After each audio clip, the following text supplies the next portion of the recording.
All right, hey gang, it is Crystal Hive time. The chat says chat's ready to display messages, so that means let's kick this shit off. Today, so I feel a little feisty today. Today is a Call of the Archons only deck day for myself, so don't know what I'm going to be queuing against, but I am only going to be using CotA decks. So I've got my favorite 6 here. They are all pretty high ranking. Do you pay any attention to SAS and all those stats? I know I've spoken about that a lot, that it's kind of hit or miss if you enjoy it or if they get the deck right. Um, these top 2 here I have not played since Worlds Collide. And then these 4 here, all of them at least over a 50% win rate. I've played off and on. So I'm going to start with some of the decks that I've not played for a while. So I'm going to play Dampier, the Captain of Fungus, which was one of my favorite decks going through Age of Ascension. And it crapped out coming Worlds Collide. It just didn't have the strength to control a board from the Worlds Collide board sizes. And I feel like this card text, no? Alright. Just looks a little small on my screen, but whatever. It's got some fun tricks in Dis. It's got some artifact control, which is crucial in this set. But I actually generally want to start my games with my Shadows house.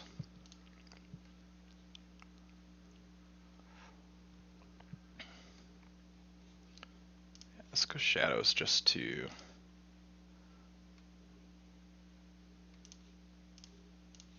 pop him back. Looks like my opponent's having some connection issues here.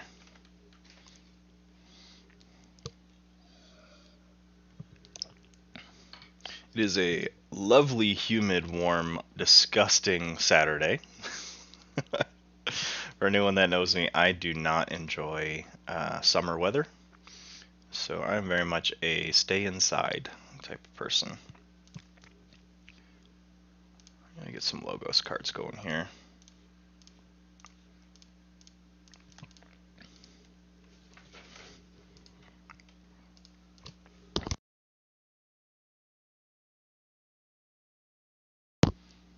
So I've got a Troubadour.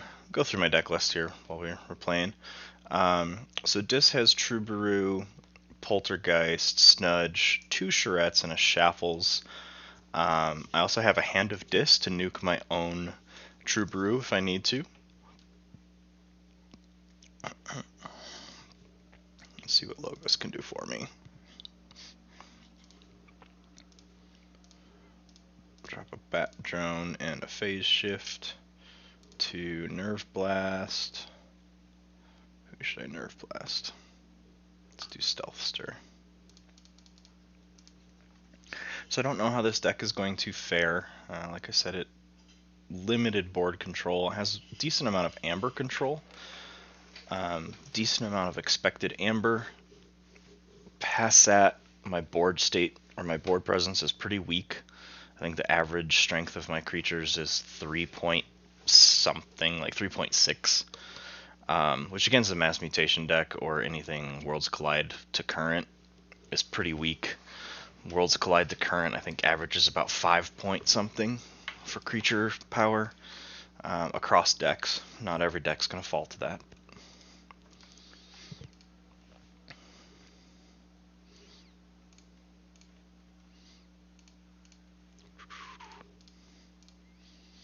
Yeah, they are kicking my butt on control here. I do have a, where is it? Neutron Shark. So trying to make that work is a little daunting. I think we're just going to stay Logos. Now this deck does play pretty slowly, unfortunately. So we're going to fight Stealth Stir and then fight it again to get 3 amber. Fogify so they can't fight, and then a Doc Bookton. So they are going to Forge. I should hopefully be able to get this Troubadour out. if they have anything that bounce creatures. They've got Red Alert. Double Amber Spine Mongrel is going to be a nightmare.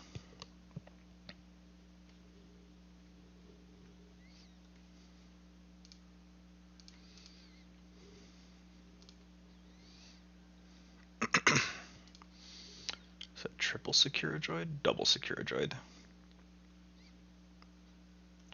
They do have a Key Frog as well.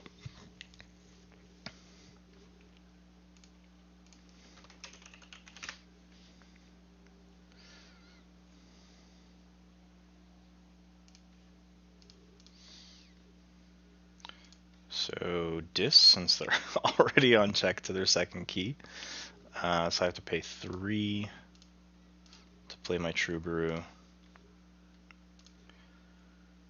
Let's get that Schuler out before I play Charette.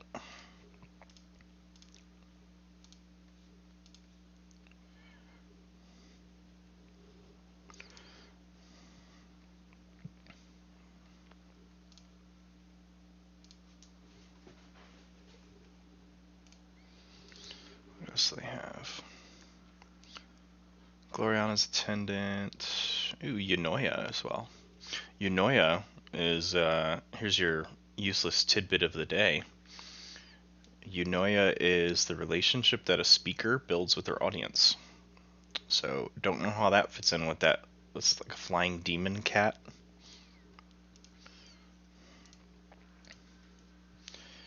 And they killed Charette, but with what? Okay, Pterodactyl to fight into... That doesn't make any sense.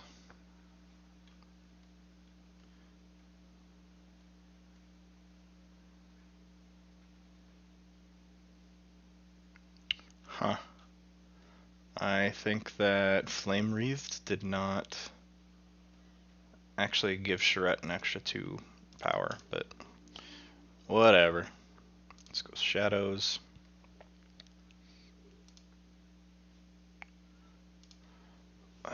Let's just keep hitting this Pterodactyl.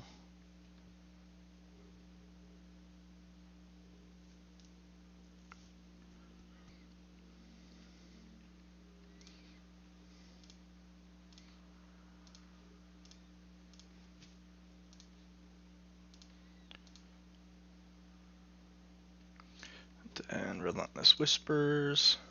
Take out Pterodactyl. I'm at check for my second. This is not going well, if you can tell. I also have ridiculous lag right now, so...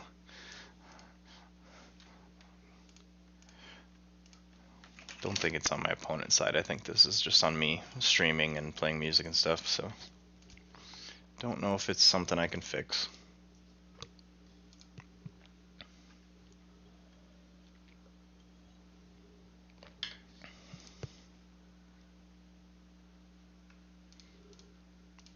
Savage Clash. Okay.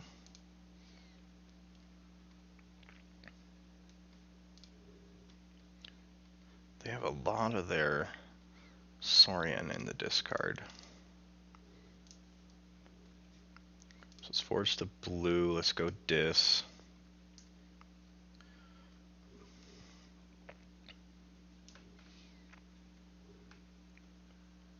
Deal an additional 1 to each creature. So they did just forge, correct? Green G forges blue. Yeah. So I'm going to reap. I'm just going to give them a lot of stuff. Probably should have played Tendrils of Pain first, but I have a Charette, so I'm okay. Non-basic Goose, welcome to the chaotic side. Thanks for assimilating.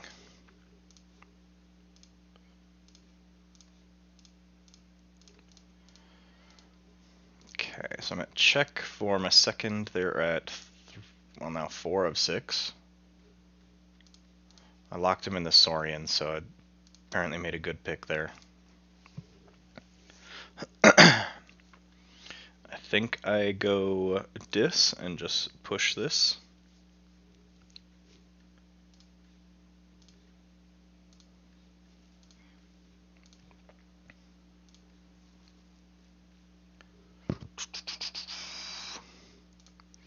Let's just go ahead and hit Library of Babel. I'm going to discard that. Let's Reap with Snudge and bounce my Shaffles, I guess, and then just play Shaffles out again. So that puts me at checkmate at 7.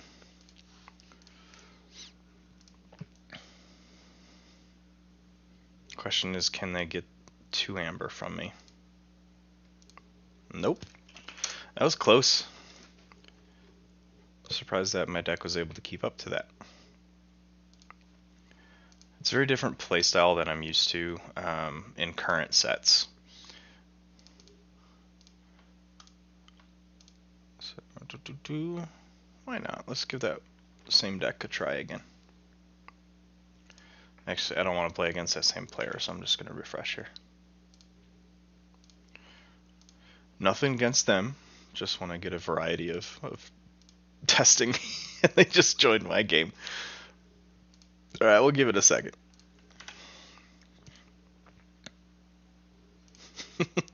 Sometimes that happens if you immediately jump into queues, you just keep queuing with the same person.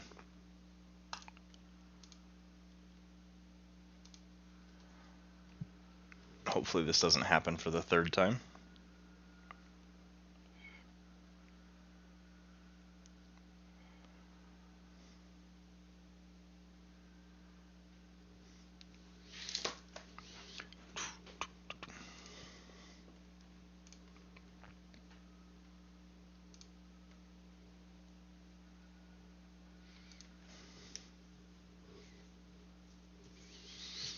Now no one wants to join my game. Let's close this guy.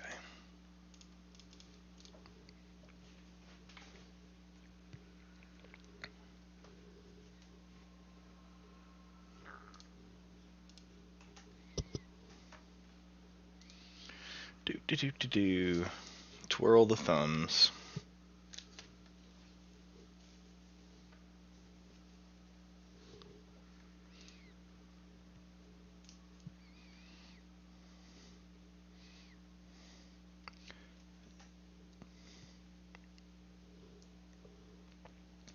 Against a mass mutation deck. Looked like their enhancements were not verified, but they've been entered. Which I'm okay with that.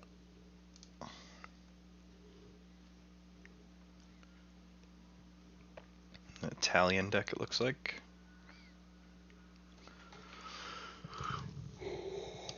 Excuse me. So we've got an exchange officer with a Quixo. Seeing what board clear that. Double Faust. Double standardized testing. So I should be okay. I actually generally keep small boards with this deck. So it shouldn't be too much of an issue.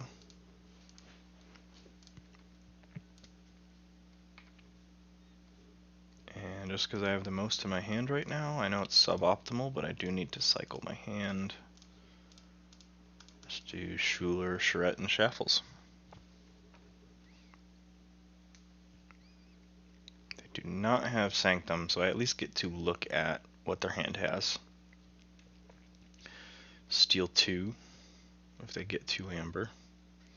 If not, I'll probably just Reap with Dis. Yeah, so we'll just go Dis, get that Bauble, and do 2 Reaps.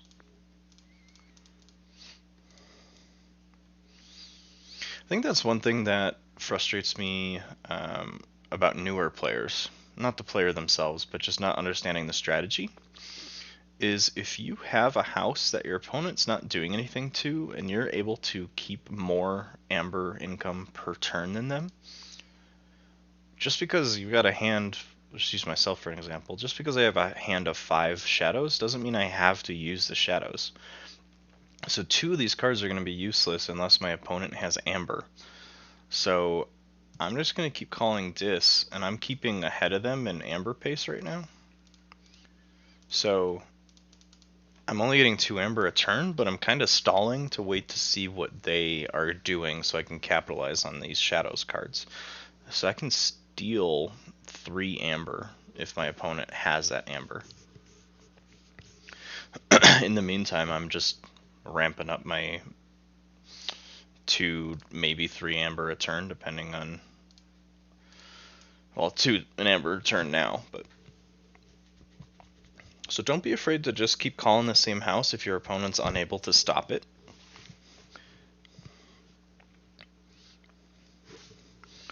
Knowing when to call different houses. I know it's fun to get all your houses out there and have a giant board, but if your 2 or 3 creatures is working, just let them keep doing work.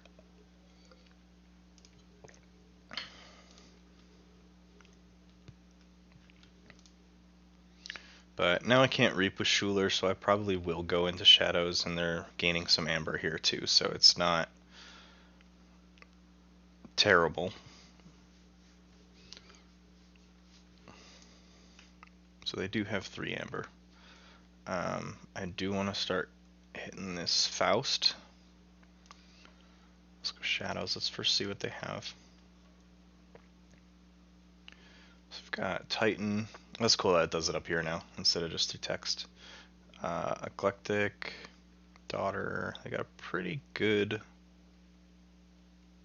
Shadows turn, but they also have a good Saurian turn coming up.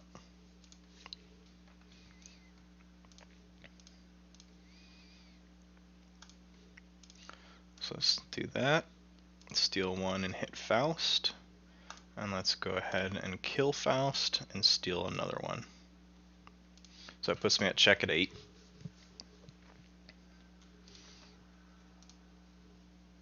And here comes my Neutron Shark, so getting the ward off Faust. I don't want to risk waiting for the Neutron Shark. So my opponent's able to keep me at a pretty small board. I don't want to try and build a large board because they're probably going to nuke it before I play this Neutron Shark to maximum effect.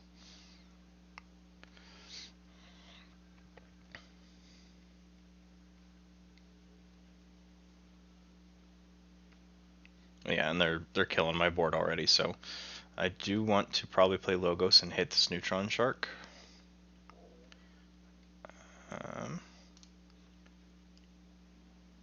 Let's phase shift. Let's get Dr. Escatera.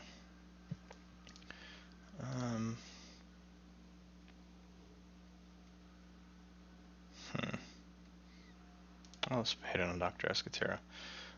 Then I am going to Neutron Shark. I'm going to start hitting their Star Alliance because they had the least amount of Star Alliance in their hand. Let's hit Schuler. And it ends. So I'm going to go control the weak and make them play Star Alliance. Because I had a Garcia, and that was it.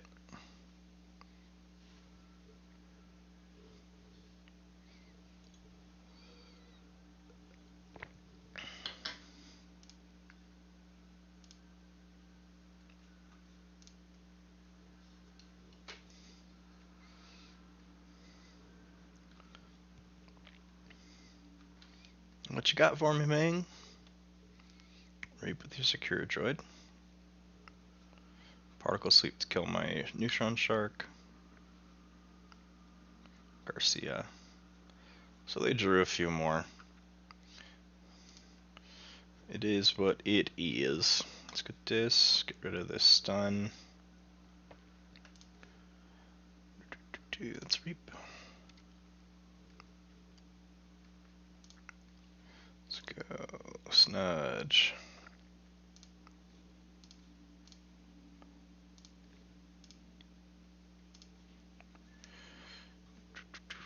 And Poltergeist. I don't want to use Poltergeist right now. I am only playing Call of the Archons because I felt like it. Just trying to do something new and just trying to see how my favorite CotA decks are holding up to some of the new mass mutation stuff.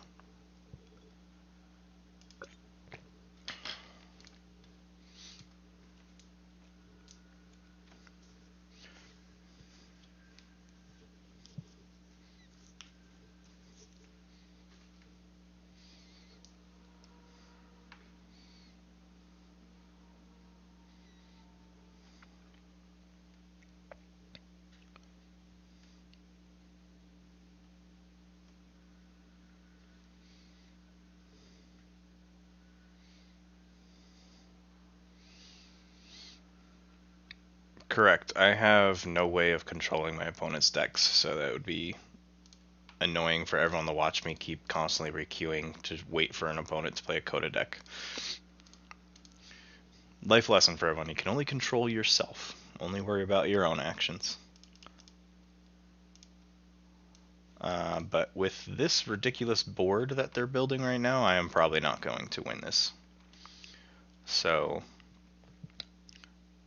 oof. Let me go Shadows. Skeleton Key. Urchin to steal 1. That's lights out. You've got a lot of amber. I don't want to lights out you. So let's lights out the pterodactyl.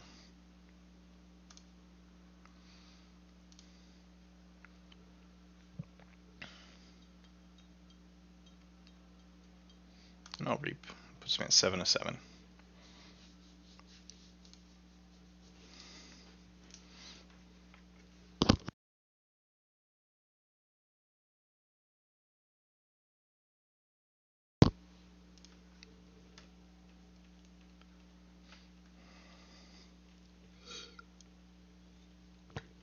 Age of Ascension was a rough set.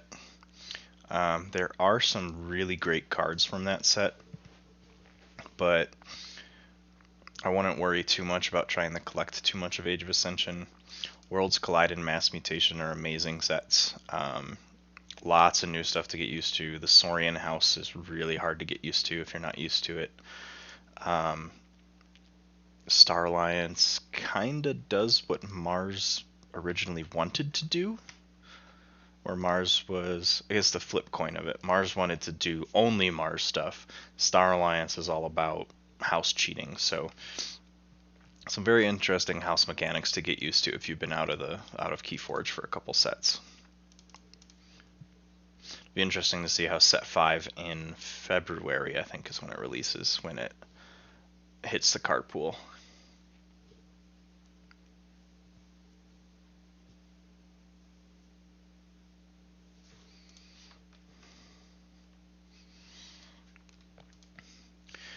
Ooh, man, they are building a crazy board.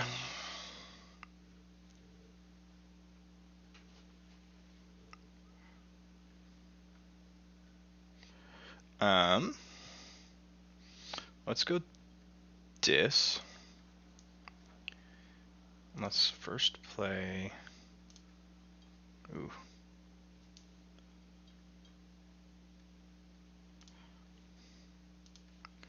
I'm gonna Poltergeist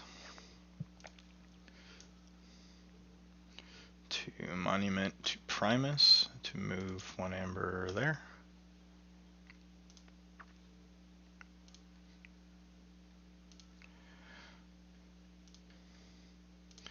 Reap and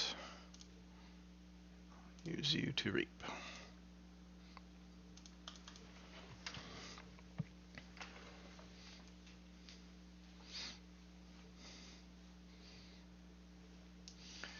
What does make my key cost 7? Oh, Titan Engineer. Derp.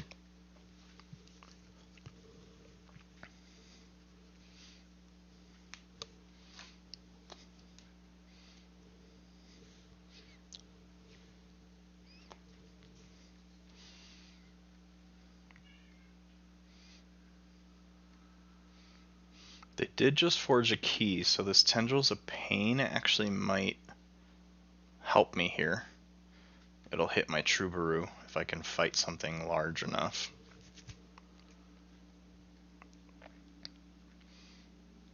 And it'll hit most of their board because it'll do 3. An additional 3, sorry, a total of 4. So it'll hit virtually everything.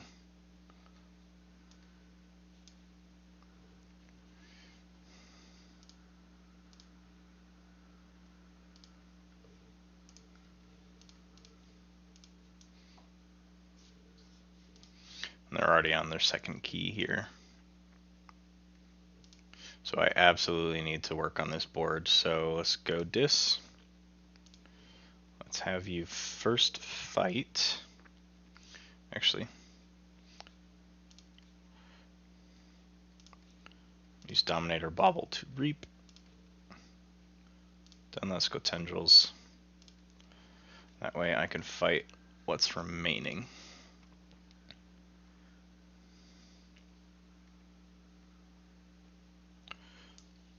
I like the key cost being 7 right now. So let's hit the Pterodactyl. Puts me at 14 of 7. They're at 11 of 7.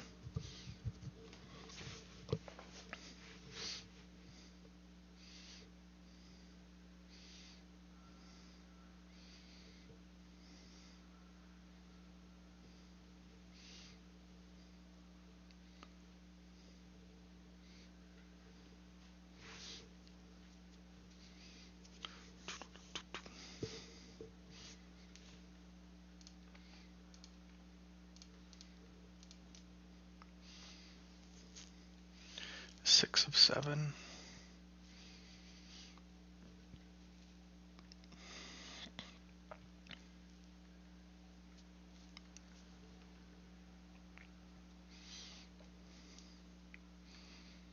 So they've got the double team steal here, so they're going to steal 2 from me. So I need to be at least 2 over.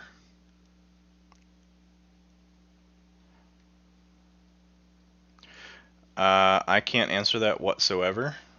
I have never played Magic because Magic never appealed to me. So the people that I do know that have played Keyforge and Magic, there's no carryover. It's its own game. Richard Garfield didn't want to infringe on his own intellectual property, so you just have to learn Keyforge as Keyforge. Let's see.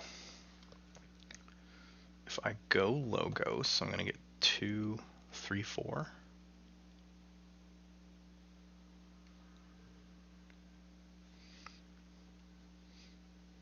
Why not? Fogify. Can't fight. Dr. Escatera is going to give me 2 because they have 2 keys. It's lab work, 2 archive. It's archive Magda.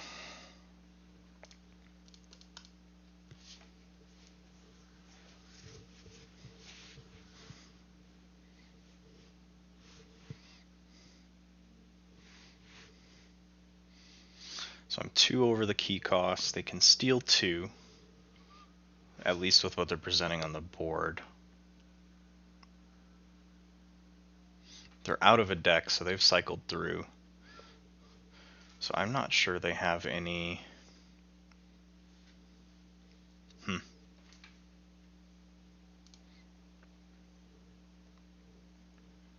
I'm not sure they have any ways to steal Amber right now, because they're in Logos.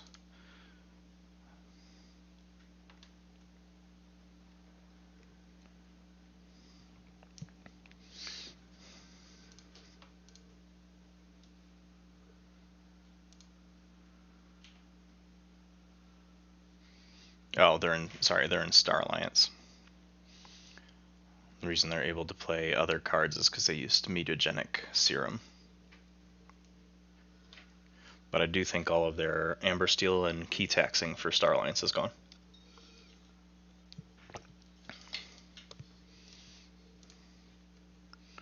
Sweet.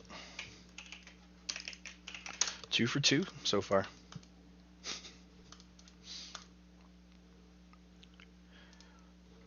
Let's see.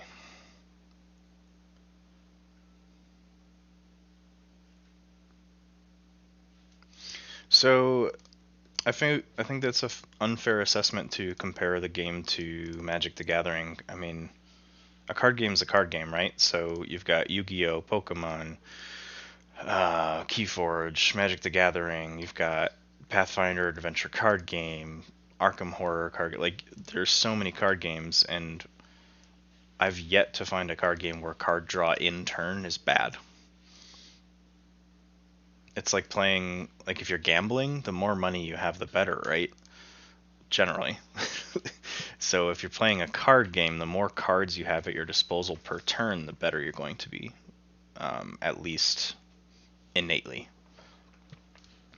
So I think it's a deceiving comparison to compare it to Magic, because Magic is the go-to capstone for competitive card games. But outside of that, again, a card game is a card game. So if you're getting a card advantage, you're getting card advantage. It doesn't matter if it's compared to Magic or not. Alright, trying a different deck this time. I'm going to play Potter Tompkins. It's got some Mars shenanigans. It's my bread and butter from CotA. Has some shadows, some pretty decent board control. I just need to...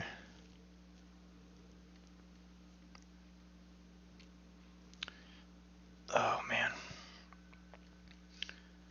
I actually kind of like this hand, so I'm going to keep it. I'm just going to drop a Toxin.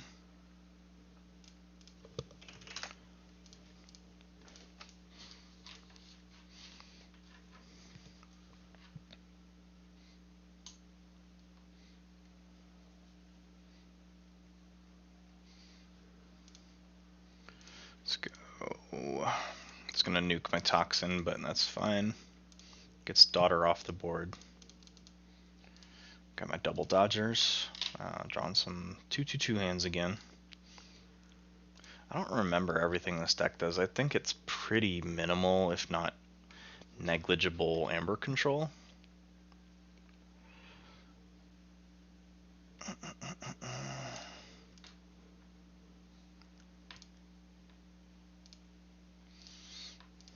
Let's see. Double Poison Wave's nice again. I think we're just gonna go shadows. Let's grab one of my amber.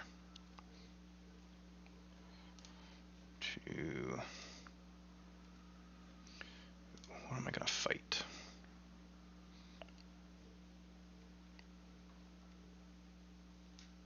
Let's go ahead and fight Bookton, Poison Wave it, and then drop a Mace's Asp. No, I don't want you to feel like I'm picking you out. It's fine to disagree, so there's no need to apologize. And I was mentioning, so having not ever played Magic, I understand the concept of Magic, that you're fighting your Planeswalker, and first to kill your opponent wins, and your opponent, ooh geez, that's a lot of upgrades. Your opponent, hold on one second.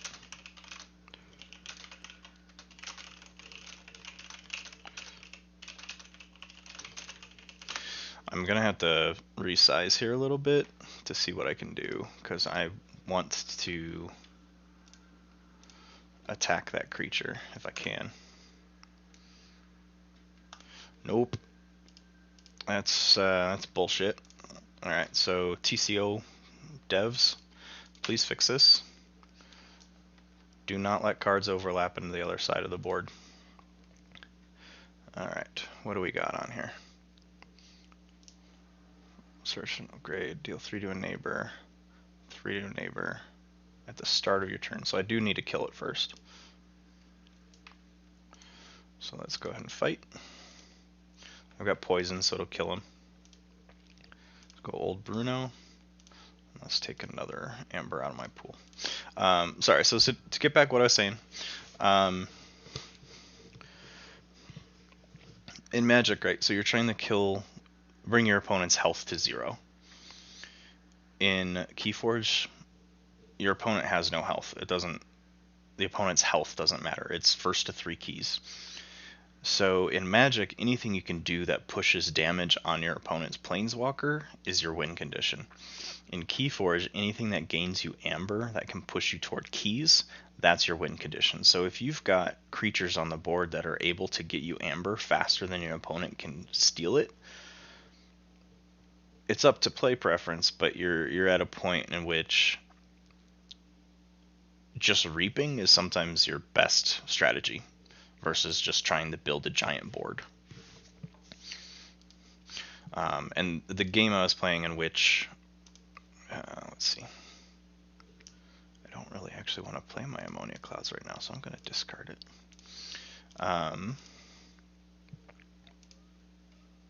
Let's ready Tunk.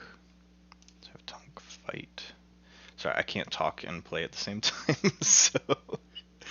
Alright, and then let's play a Mind Warper. That'll heal Tunk. So anything you're able to do to push your endgame win condition is going to generally be your best option per turn. I was also saying that during a game with Dampier, the Captain of Fungus. I know that deck very well. I played it a lot in Call of the Archons. It's a very small creature count. I think it's only got 13. So I generally don't want to push for a wide board anyway. I want to play and adapt and control the tempo of the game. So knowing how your deck plays as well is a crucial part of it.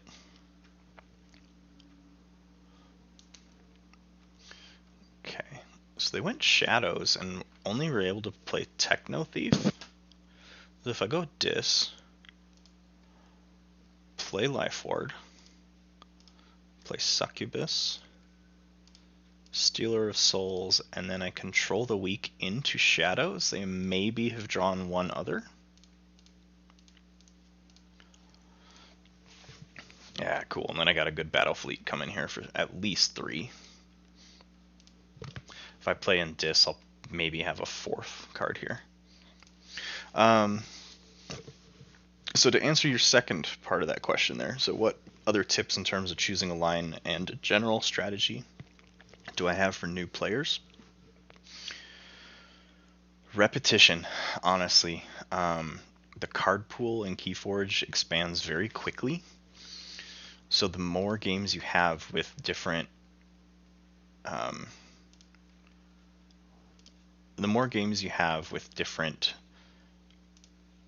decks and different strategies, and I'm going to play Life Ward to be an asshole here. They can't play creatures now.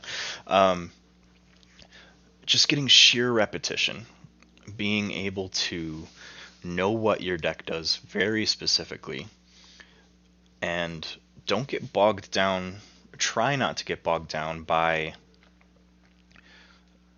what your opponent is doing. Know your deck's strategy and stick to it. I think that's probably my best advice to give. Nice, we're going to keep with Dis, and we're going to just start purging shit. Reap. Ooh, that's my discard. I want to go to their discard. Let's get rid of Professor Tirado.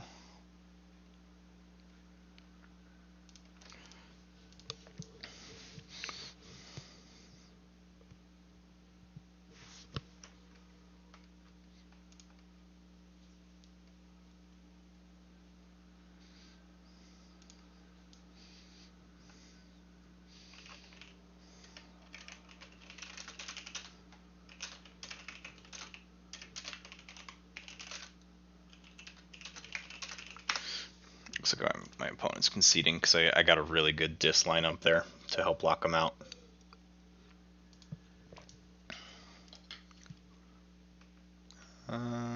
Cool. I was just waiting for him to concede.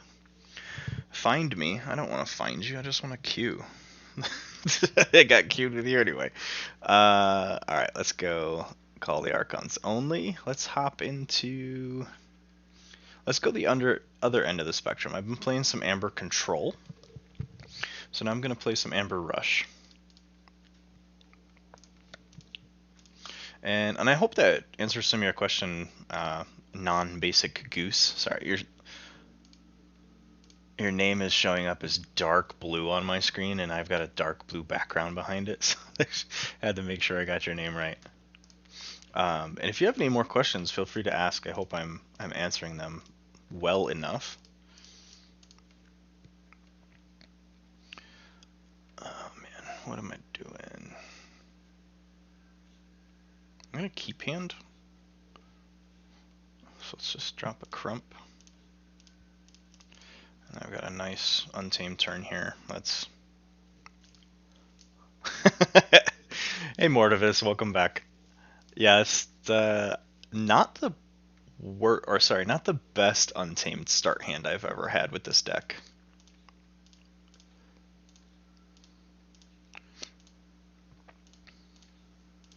But it does put me on check at 7 of 6 on turn 2.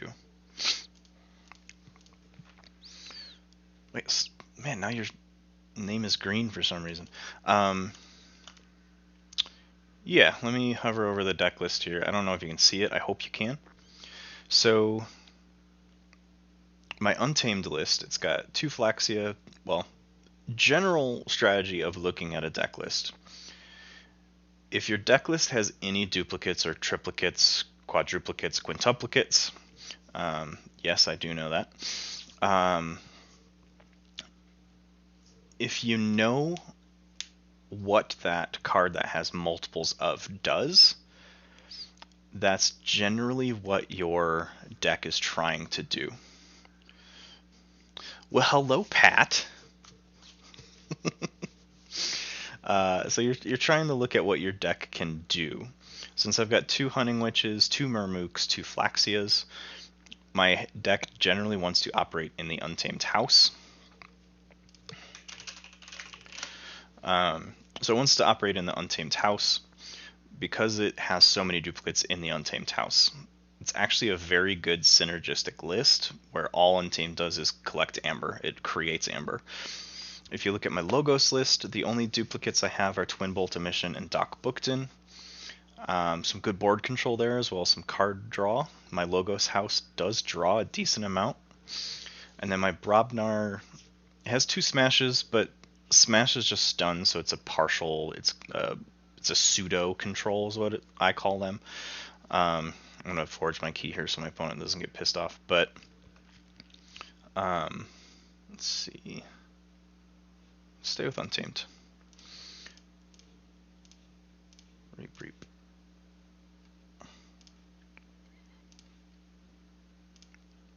And a Life Web, bring me at 5/6. So what my Brobnar house is doing here, I've got a Coward's End, which is a board clear. It won't always clear the entire board, and sometimes I strategically give myself damage just to make sure that my creatures stay on the board. Everything else, pretty strong creatures. So Brobnar's my board control, Logos is my utility, and Untamed is my main mechanic. As generally how I look at decks is what's its main mechanic? So for this one, it's Amber Rush. Does it have any houses to supplement or follow or utilize? Add utility. And then what does it have for board control? Those are my 3 innate things I look at. And conveniently, each house in this deck list does one thing very well. So we're going to go Rogue Ogre. Smash. I'm going to hit Witch of the Eye because my opponent is going to start eating my small creatures with his Fangtooth Cavern here. I don't know if they have gateways, so I'm going to hold my Coward's End just to board clear their board clears.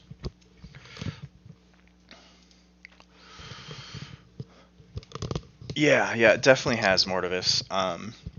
Non-basic Goose just returned to the game after being out since CotA, so he's been asking me a bunch of questions, and I agree that, I don't know your gender, I'm not going to assume. non-basic goose, what Mordovus is saying is very true. In Call of the Archons and Age of Ascension, you could win a game with a deck that has 0 creatures, or that could keep 0 creatures on the board. The difficult part with that, Brobnar. The difficult part with that is you could just rush in the first 2 sets, and without a board, your opponent, like, sometimes a lot of the amber control was through fighting, and if you had no creatures on the board, your opponent couldn't fight to amber control. Now I feel like the average amount of creatures per set per deck is increasing, so you're getting to a point in which you need to be able to either maintain board control, to destroy board presence, so board clears or purges, whatever. You need a way to be able to handle your opponent's board. You can no longer just ignore it. I hope that's a decent enough explanation. Let's go sloppy lab work. Archive a card. Let's archive Nature's Call, and let's discard.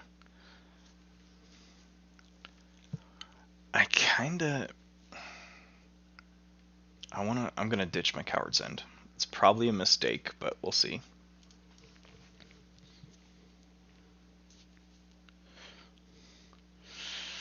Right, so some of the new mechanics that came in, especially in Worlds Collide, for you to pay attention to.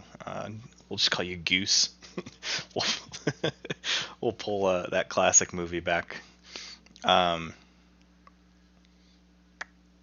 Yes, the games still. I mean, I'm chatting up a storm here, but games still are 20 minutes tops. There might be some pretty weird grind games in which you end up going about 30 to 35 minutes with a time limit being 35. But I don't see it being that the games go too long. They are trying to make the games go longer. I'm gonna go Brobnar. Not take my archives. So first and foremost, let's take Heap the Huge. Just hit everyone with some damage. So then if I fight hit Munchling, they're going to lose an Amber. And then I'm going to use that on Heap the Huge to hit Adaptoid. I'm going to ditch Follow the Leader.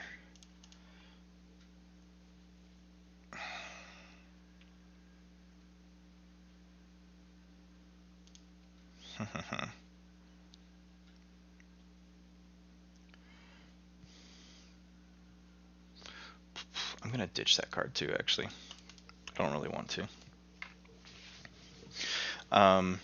With key taxing, so if you can't tell Goose, I get super distracted. I hate making my opponents wait for me to finish my turn, so I just sometimes focus and make sure I finish the turn before they get all pissy. The player interaction is amazing now. I don't know how, like, what elements ended up coming together to make it happen, but in Mass Mutation, I feel the back and forth is amazing. Even cross-set play. So not just Mass Mutation versus Mass Mutation.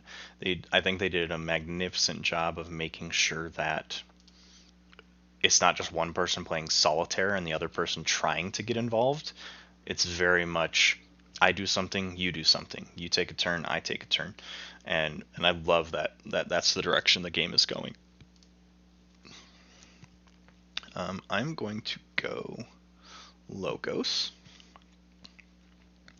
Not take my archives. I'm going to play Effervescent. Have our Amber here. I'm going to discard so I can use Doc Booked in a draw. I can use Help from Future Self, grab my Time Traveler back. Time Traveler, draw 2 cards. Twin Bolt Emission, I like that. It's going to hit their board for 4. Still not at check, but I'm well on my way to my 3rd key.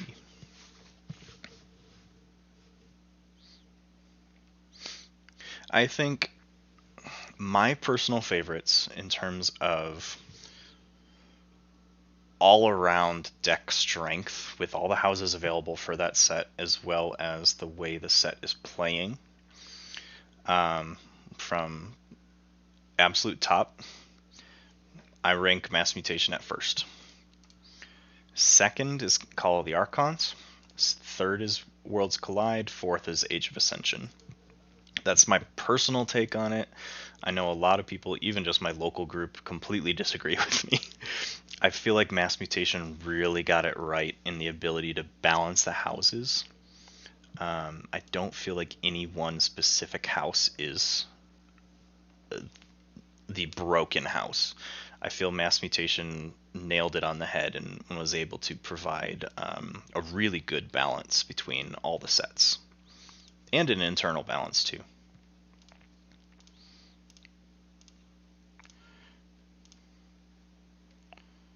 To the right, let's play a Nature's Call, bounce this guy. I'm just going to be an asshole here and just Amber Rush to the end here.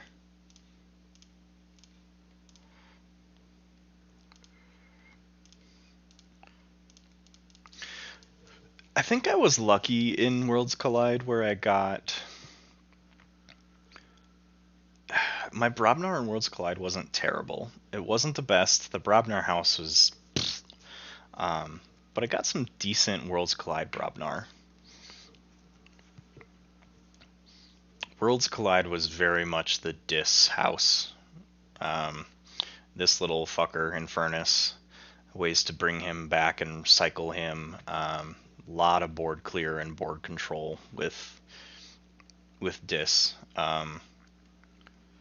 Logos has always been a staple in decks that I like to play competitively because of its utility, its ability to gain Amber, to archive, to card draw. All of that just sets Logos above as a great utility game, or utility house. I kind of feel bad I'm kicking this green G's butt all day. Infernus very much is. I've got some decks with Infernus in here. I wonder, no, I can't pull up by card name.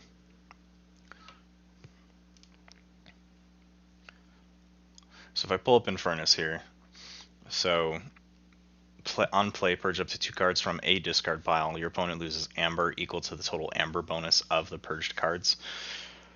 Infernus rose in strength, although it's a bit of a crapshoot, just because of the bonus icon pips. So, I mean, I've got a deck that has a 5 bonus Amber fertility chant. That got Infernused, and it hurt. I lost 5 Amber, and it was no longer in the game. So, fertility chant also gives your opponent 2 Amber, so it ended up being a 7 Amber swing just by playing 1 card, which feels bad. Let's see.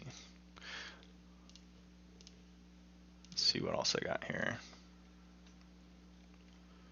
What else do I have to play?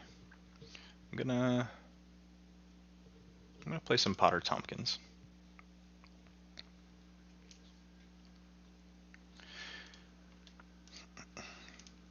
I think I'm also in the minority in my current...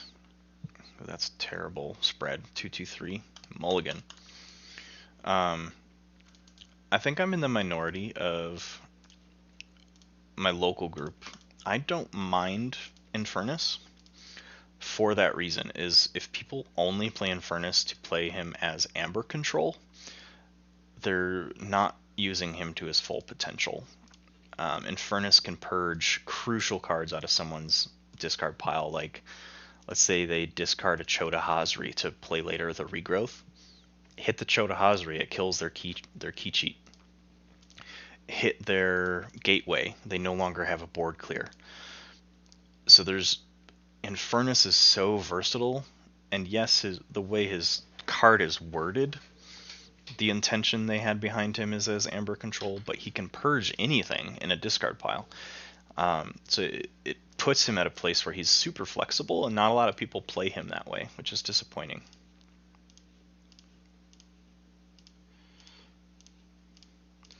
Let's do that. Let's go master plan to Tunk.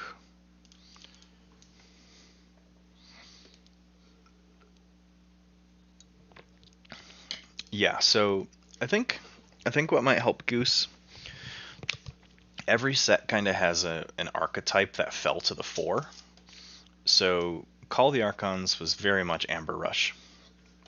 Age of Ascension was board control, which at that point didn't sit well because Call the Archon decks didn't need a board to rush. Worlds Collide was key taxing, so increasing key costs to slow those Amber Rush decks down, and purging. So key tax and purging. And then come Mass Mutation, we're seeing a lot of play and reap effects. So a lot of card effects that make you need to keep a board, which is why board control's circling back around to being a pretty crucial part to have in your decks.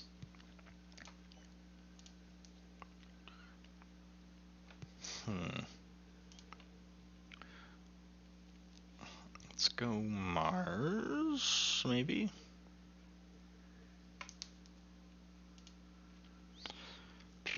Now let's go Dis.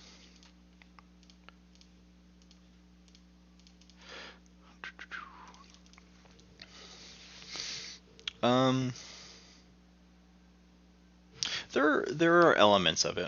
I can't disagree. I want to extend on that every deck, regardless of set, is a combo deck. Because all you need for a combo to work is 2 cards. 1 and 1.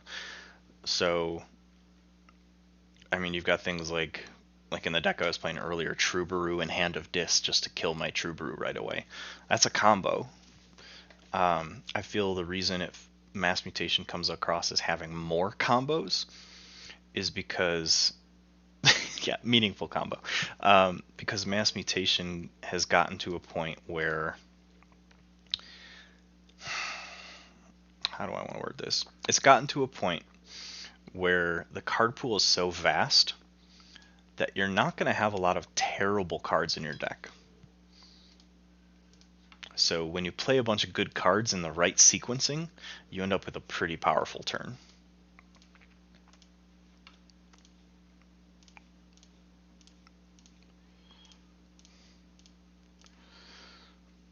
I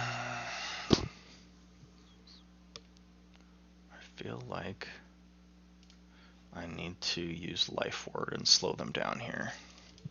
So I'm going to use Life Ward.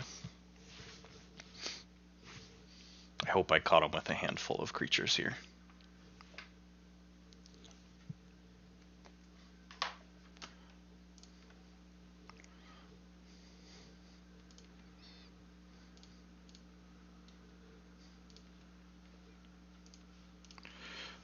Cool. I caught him with, seems like, a decent amount of creatures.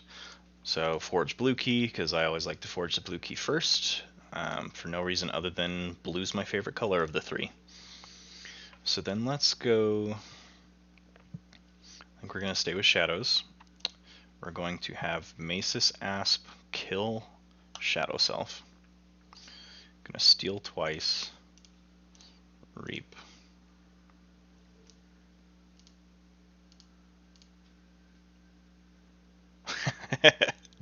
That's the struggle, right? To get your partner to play games with you. Have fun, and if you have any questions, shoot me a whisper in Twitch. I check them once or twice a week, but I also stream every Saturday. I always stream Keyforge content, so glad to have you. Thanks for assimilating, and be kind to your wife. You want her to continue to play with you.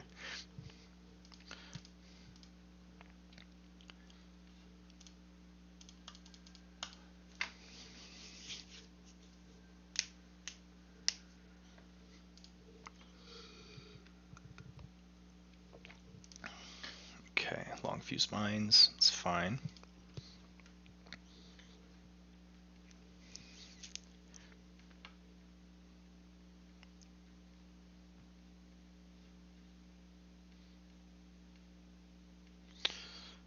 This is going to give him a key, but I think this is a good time to do a minor board reset. So I'm going to call Mars.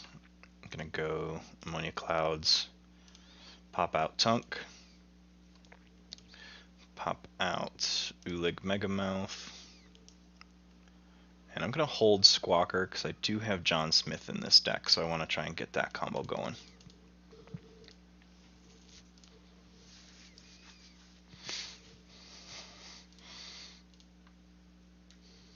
That's the problem I have with this deck with Potter Tompkins.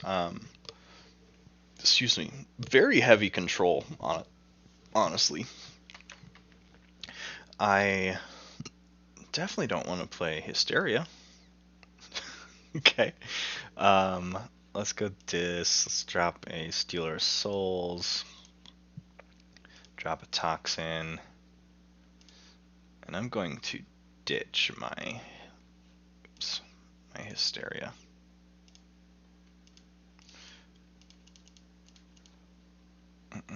So Potter Tompkins, pretty decent control. The problem with it is it doesn't have a lot of printed amber, so I have a hard time getting out of the gates if I can't maintain a board, which is why it's cycled down into my least favorite decks.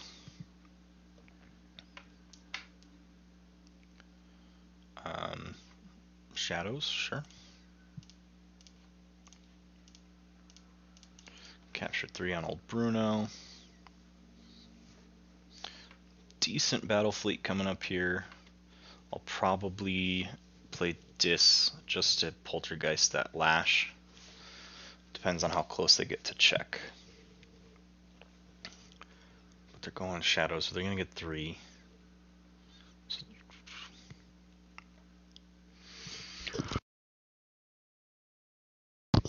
Yeah, and that puts them at 6. So I will go Dis. I'm going to poltergeist that Lash.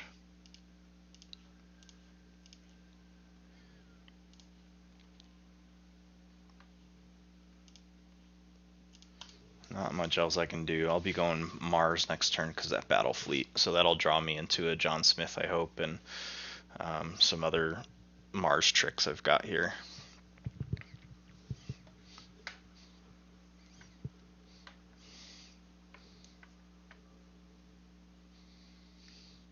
Reap, deal 4 to a flank, so he's going to hit my Eater.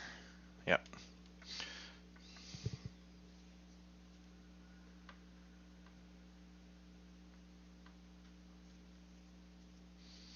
They discard. Yeah, they settle mauled, so I'm still going to go Mars. It's battle fleet. I'm going to draw 3, which isn't terrible. It's terrible when none of those 3 are Mars cards. Jesus Christ. Okay. This is my John Smith and everything's just buried down there. Looks like it. Let's go Biomatrix back up on Brend because he's a good amber control. Let's Reap to use Dodger to fight that Urchin. I'll steal 1, no damage happens. Ready. Ulig to Reap, and then have Bruno Reap. So it puts me at check. I'm keeping pace with them. It's hard to tell who has a better board state. I believe they do just because it's triple Urchin with the Silent Dagger.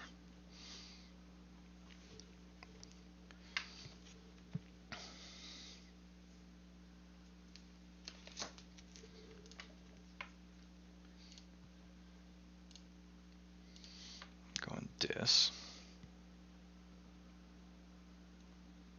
And then move 2 damage probably to my Bruno. Yep. It's like I know what they're doing. I'm gonna go Shadows because I'll get a good bait and switch out of this. Actually, I'm only going to get 1 amber. Okay. So I'm going to fight with Bruno into this Urchin. Nothing happens, but then I'm going to fight and kill him, steal 1. Drop another Dodger.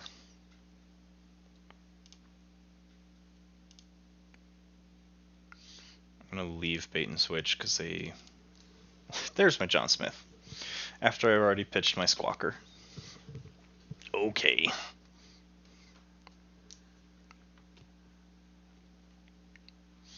Vigor to heal my Bruno? No, just save the pack. Okay. And then key charge. So that's a demonstration of why I don't like that deck too much. It's fun. If I can't keep a board, I can't do anything. Let's go back to... Let's give some Sanctum some love today. Benitez and Charters Baron. I've got Sanctum Shadows Untamed. This is a Fagin deck, so I've got a Fagin and 4 Urchins, sorry. 2 Shadow Selves, Piranha Monkeys, all kinds of shenanigans. My opponent does have a decent dis list, so Begone's going to come into play. I am going first, and that's not a great start hand, so I'm going to mulligan. That's an even worse start hand, so let's start with Shadows and go Hidden Stash to archive Miasma. Big ol' 2/2/2.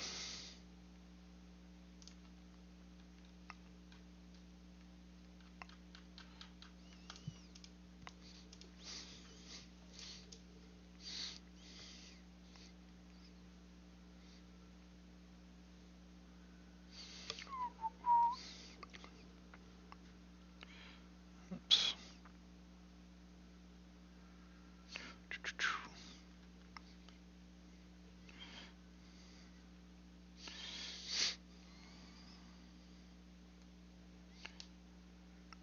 Sorry, just give me 1 second. I'm trying to change some settings here. Alright.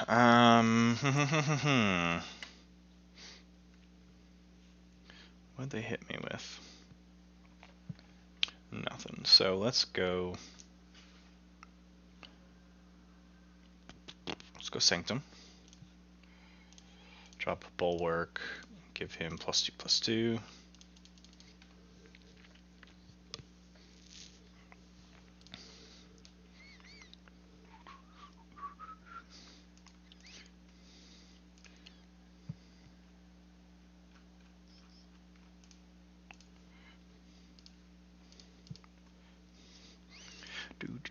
Do.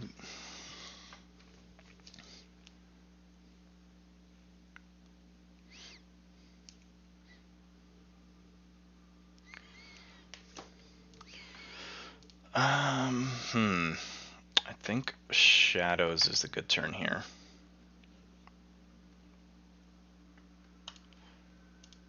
I'm not going to take my archives though, so we're going to drop a Shadow Self, an Urchin to steal 1, and then sandwich it between the other Shadow Self.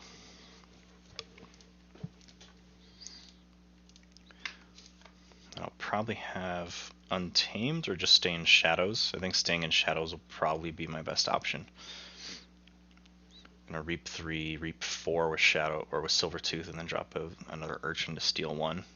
So that'll get me 5 amber gain.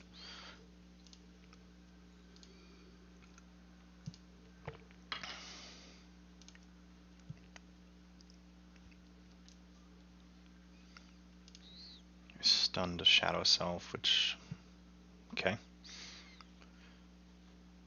Subject Kirby.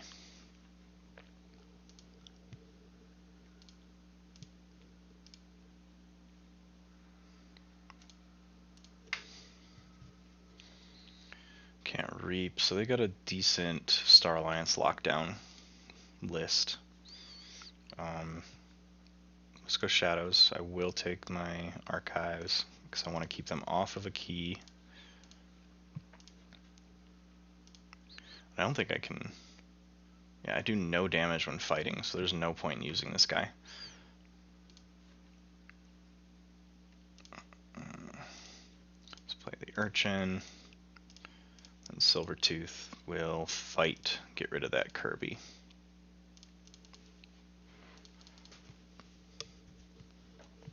So this access denied on Shadow Self ultimately made the Shadow Self useless. It's just a damage sponge right now.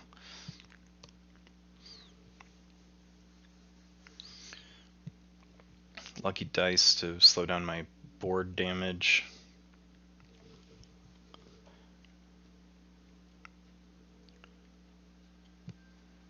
How many rad pennies? I got 2 rad pennies, okay. Excuse me, sorry. I can reap 3 with shadows, reap 1, gain 1. So Untamed is going to give me the most amber gain since I can't keep them off a key.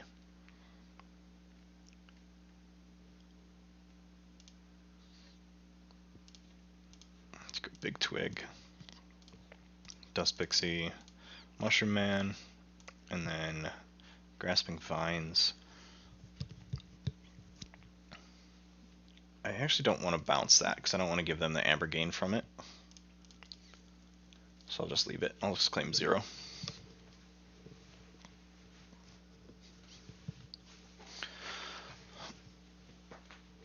Oh. Big old gateway. Forge my blue, first key of the game. I think now's a good time to start my Sanctum. So let's champion Anafiel. If it lets me here. Bulwark, let's build him to the left. Not that it matters ultimately. And then Potion of Invulnerability.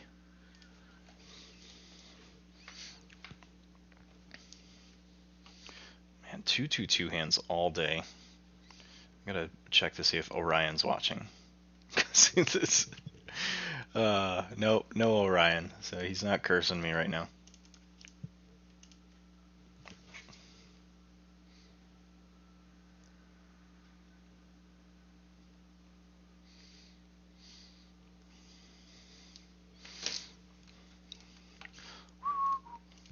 And then, as usual, usually take a 5-minute break halfway through my stream time, so I'll be, after this match, just taking a quick refreshment break. It'll only be about a short 5-minute one today.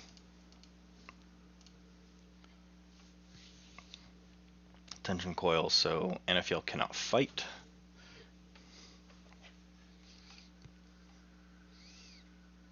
Which is fine, actually. Let's go Sanctum to Reap.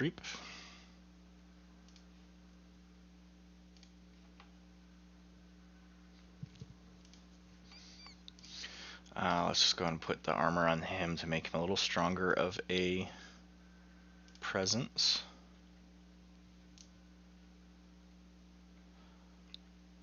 I'm going to Inspire and Reap.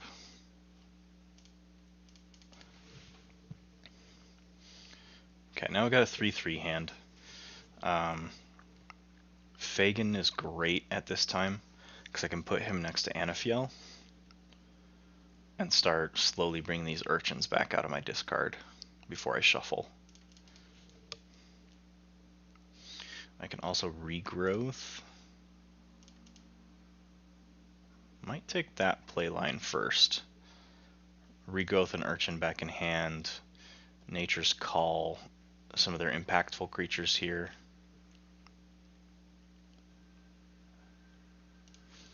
Oh, they just discarded my Regrowth, so that's going to change. It's going to change my strategy. Probably go Shadows then.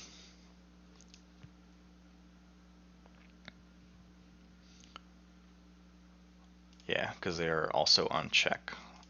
Let's go left, Fagin to the right. And then a Masis Asp to the right. So I'm at check 6 of 6. They're at 5 of 6. They do have a better board presence. I do have Mimicry and Double Vigor though, which is nice.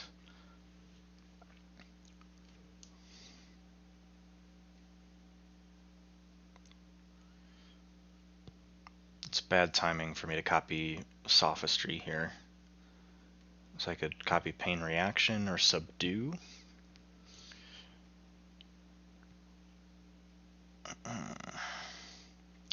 Let's see.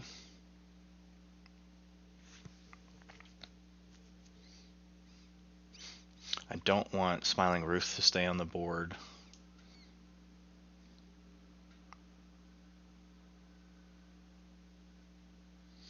Just thinking of my options. So I Reap with an Urchin, grab an Urchin from my discard, I'll steal 1. So I think I do need to go Untamed.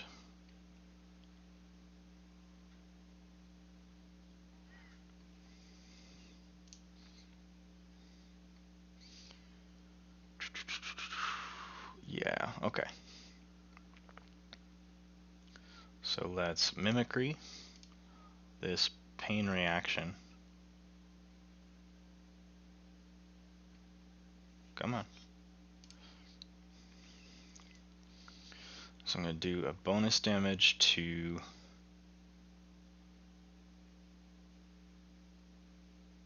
let's get rid of this Economist. And that's Vigor. Just to heal my Bulwark. And Vigor again, just for bonus Amber. Now that's Nature's Call to grab.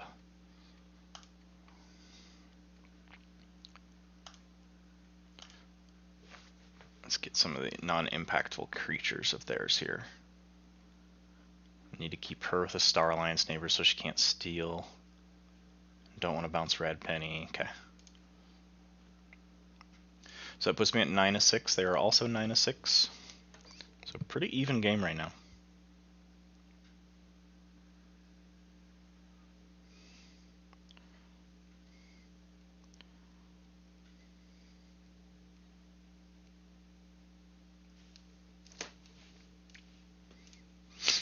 They did pull all their archive back, it looks like. Oh no, that's just because I bounced 3 cards to their hand. Okay. Do we have an oubliette to get rid of one of these bad pennies? I've got Piranha Monkeys to do some stupid shit with Potion of Invulnerability. I do think I need to start abusing my shadows, though. I need to start getting these Urchins out of my discard before I cycle my deck. Sorry. So he's got power 7.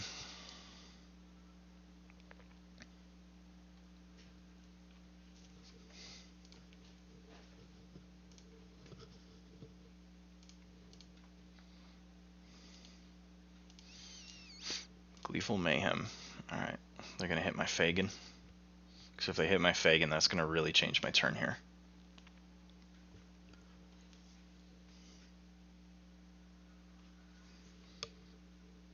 No, they hit my Mesa Sasp. Okay. They're going to hit my Anafiel? No. Yeah, they did 5. Oh, they did 5 damage. I always forget that Gleeful Mayhem's only damage, it doesn't kill. So let's forge yellow. Let's go shadows. I'm going to oubliette Rad Penny.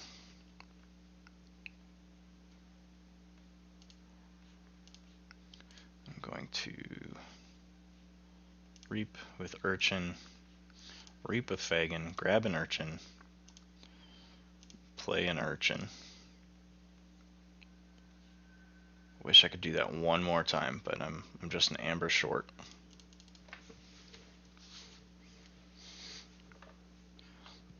I've got a really good Sanctum turn here as well.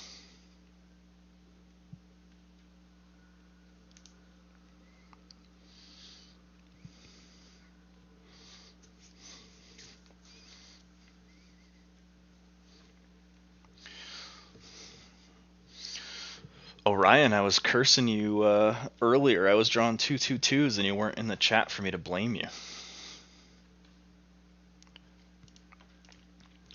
I am just grinding out some CotA games right now. Seeing what I can do with my shenanigans. Yeah, it's just me. I need someone to blame, but it's just me.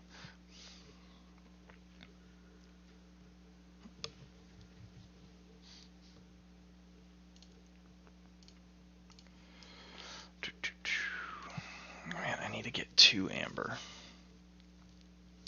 I don't think I can. I can get 1.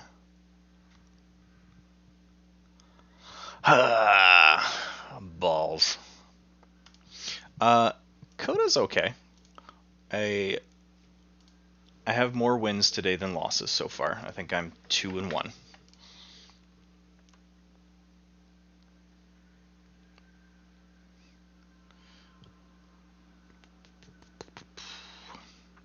So first and foremost, let's purge. Pick a rune.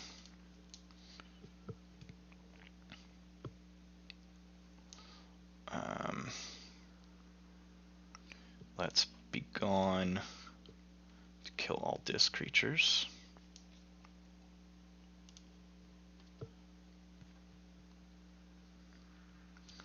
Let's go. Let's go Raiding Knight.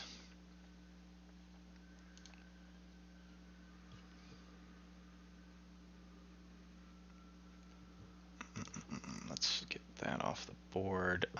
No, it's not all been Mass Mutation. Most of it has been. I played one game against a Worlds Collide deck.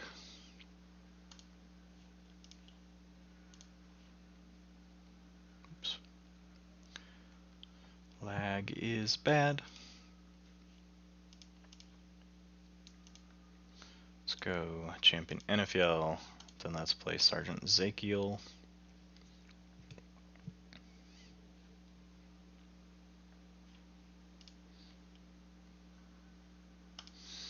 Right to have him fight Francis. That was an incredibly evenly matched game. My opponent just had one really good turn that set me back. Yeah, we were amber for amber. Just, yeah, that one urchin I should have drawn, or could have drawn. All right.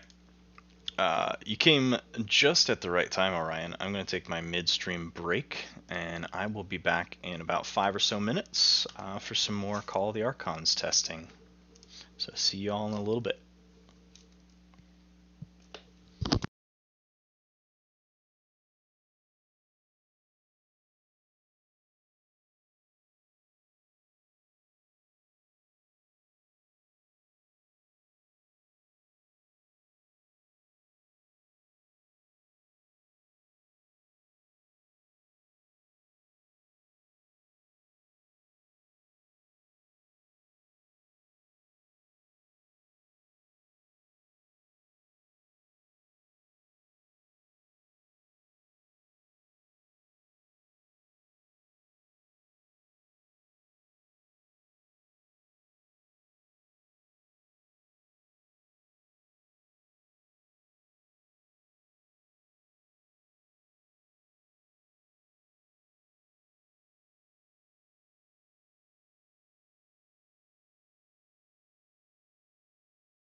Alright, I'm back. I don't know if that was 5 minutes or not, but I'm back. Snacks and drinks. Gotta stay nutrinated. Whatever that is. Alright. I'm gonna see what I've got. Played with Latesmith. Haven't played with Morales. I've played a lot with Morales. Let's give Guru Mutton Chops Castro a go. So Mutton Chops has Guilty Hearts. Also has a crazy board presence out of Dis with Arise. Double Ember Imp, Schuler, Stealer of Souls, Succubus, Tentacus, and the Terror. This also has Interdimensional Graft and Miasma, so I can set up a pretty good graft if I am able to get that Miasma off at the right time. So little sequential comboing. But let's go ahead and drop this Ember Imp and see if I can stall my opponent a little bit. I'm hoping they don't have a lot of out-of-hand damage.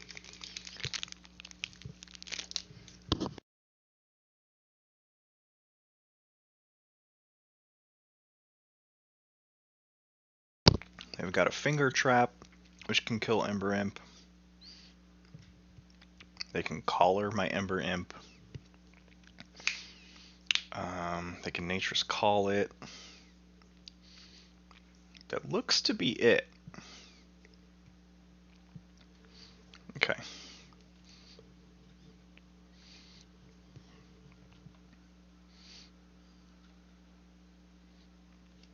So let's go Logos.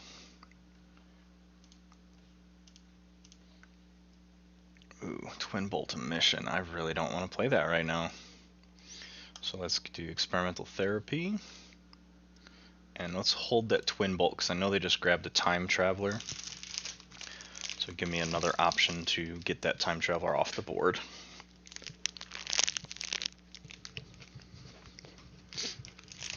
Would have been great not to stun my Stealer of Souls there.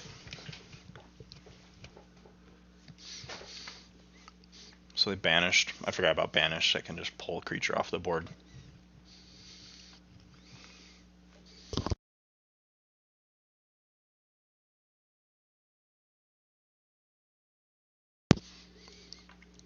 Okay. And they've already pulled their Help from Future Self, so do I pull this Ember Imp back and get no Amber for the turn? Or do I go Shadows and build a board? Let's go Shadows. Move the stun. Let's go Dodger, Naughty. And let's put a Dusk Runner on Phelan Analyst.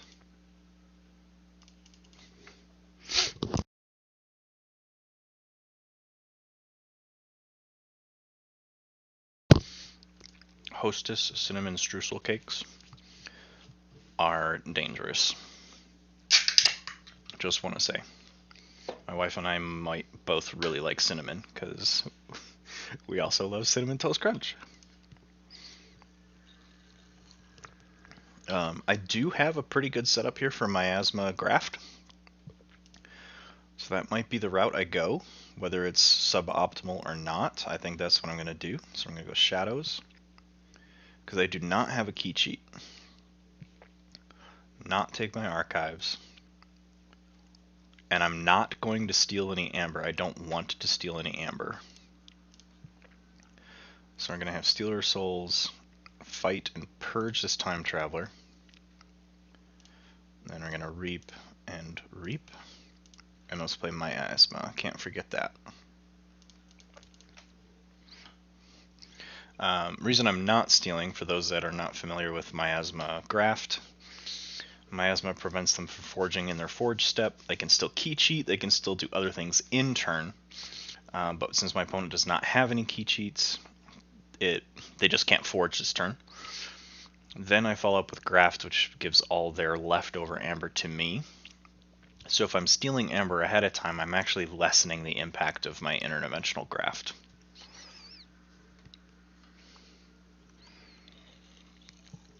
I have a feeling they are dumping all of their dis into their archives.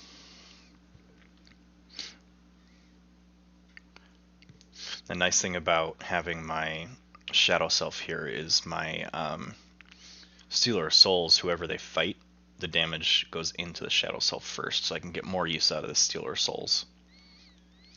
Seismo Entangler is an amazing card. I love that. Don't love being on the other side of it.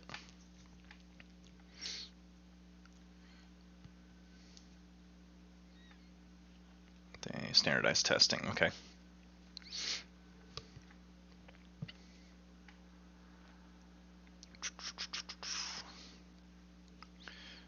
So in order to keep this, we're going to go Logos, not take my archives.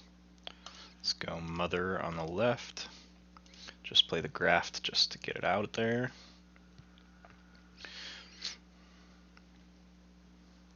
And he's elusive, so actually I am going to...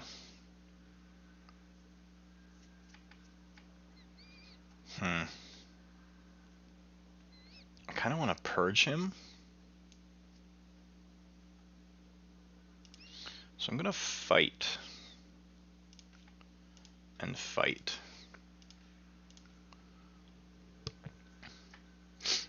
And...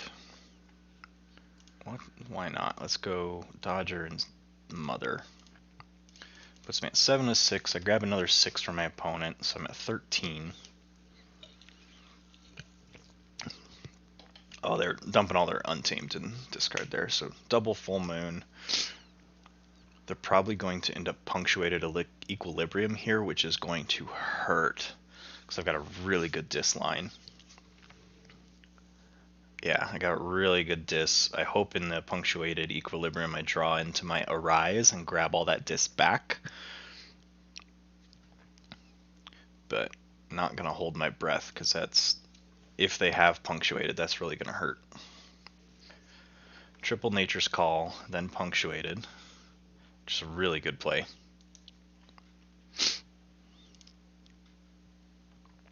Yep, there it is. I do not hit the Arise, which should still be in here if I'm... Yep. Excuse me. Blue key. Sorry, I got hiccups here.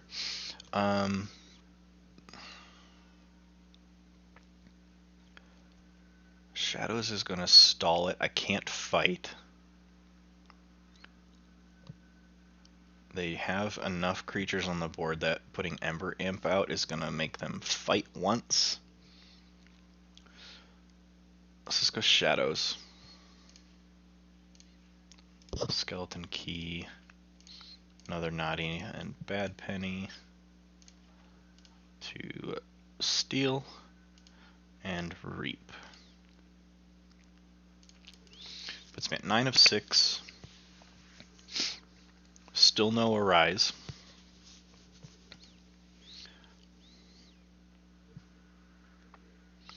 Decent Logos though. Tentacus would be great because they do have a large lineup of artifacts there.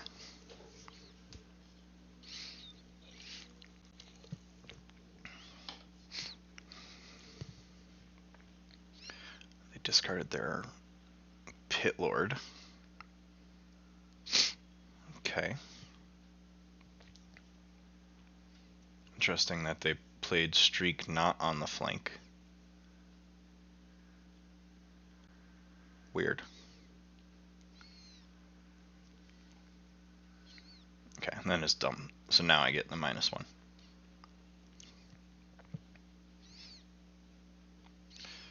Still am able to get that key because I had 9.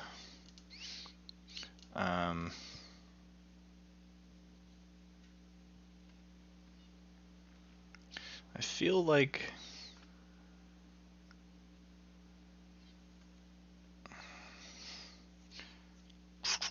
this would be a pretty good Logos turn. So I'm going to play Doc Bookton, Phase Shift, get this Tentacus out. And then Sloppy Lab Work to archive. Well, this is tough. I'm going to archive Mind Barb and discard Schuler on the hopes that I find a Rise and can just grab that Schuler.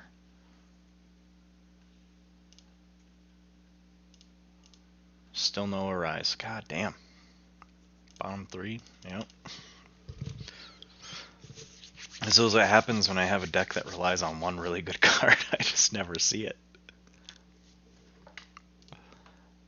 Decent Logos in my hand. Got some Dis in the archives. They don't have a capture deck, so Guilty Hearts isn't going to come into play very much. I am going to go Shadows, though, just to continue to stall. Let's Reap and let's Steal times 3.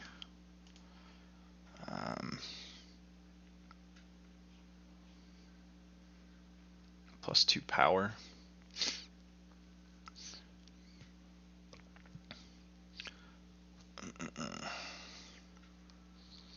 I think if I'm gonna Reap and then I'm gonna Capture.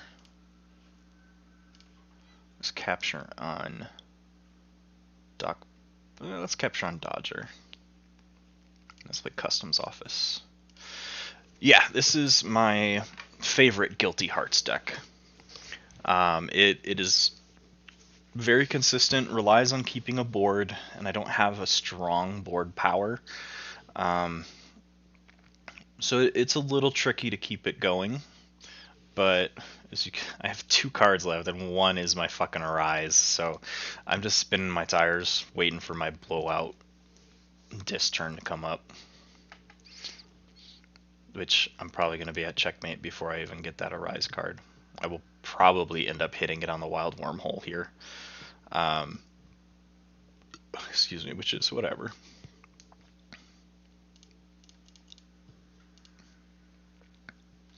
I hit my Tentacus. It's not a super invasive control deck. I was able to keep an Ember Imp on the board for about 3 turns, which slowed them down, and sometimes that's all you need. So I'm going to go Logos in the hopes of either drawing the Arise or being able to play it. It's the absolute last card. So I drew an Urchin. And then Ganymede Archivist. Experimental Therapy. I'm going to hit on... Let's hit Duck Bookton. And that's Wild Wormhole.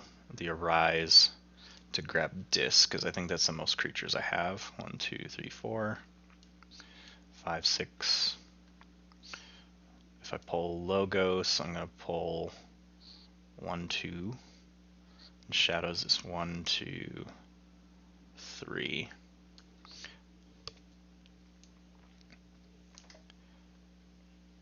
Yeah, so I'm going to grab my Dis. Ember Imp is amazing. Except for when all they can do is play 2 cards.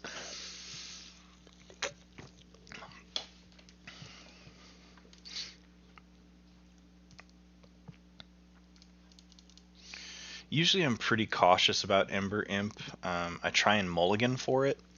So if I'm going first, generally stalls them or forces them to play an out-of-hand damage much, much earlier than they want. I don't think I'm going to end up being able to win this game, though. Because my opponent's going way above check here. I just, too little, too late. So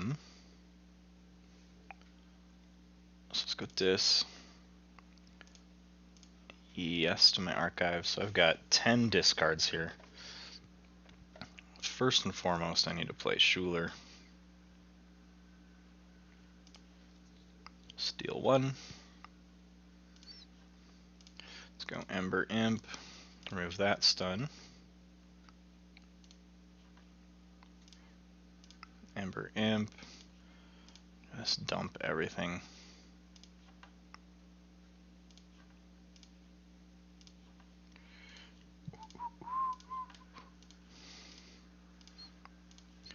Just willy-nilly left to right, left to right.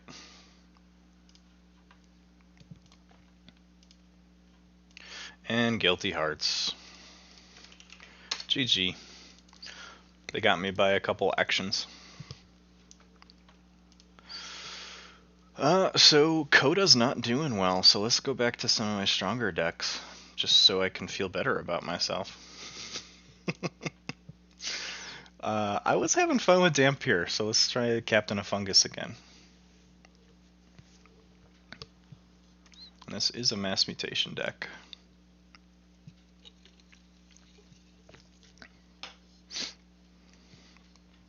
Yeah, no Charette. That deck doesn't have a ton of Amber control, so it relies on getting that Arise early. So I can play the list, dump all my discs. I want to dump my discs early and then draw that Arise and cycle back through. With Arise being my very last card in my deck, unfortunately, the way that deck plays, I lose. I don't like this hand, so I'm going to mulligan. See what we do. Yeah, it's still a really strong disc list. It's just I got unfortunate circumstance of having my one crucial card I needed in that matchup was 36th in my deck.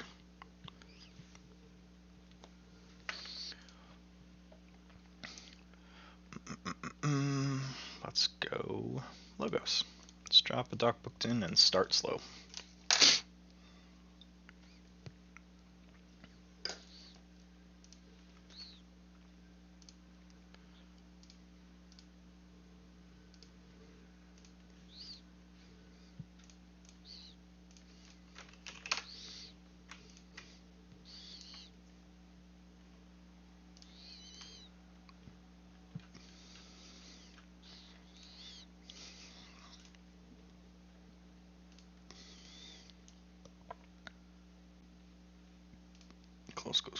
Close. Okay.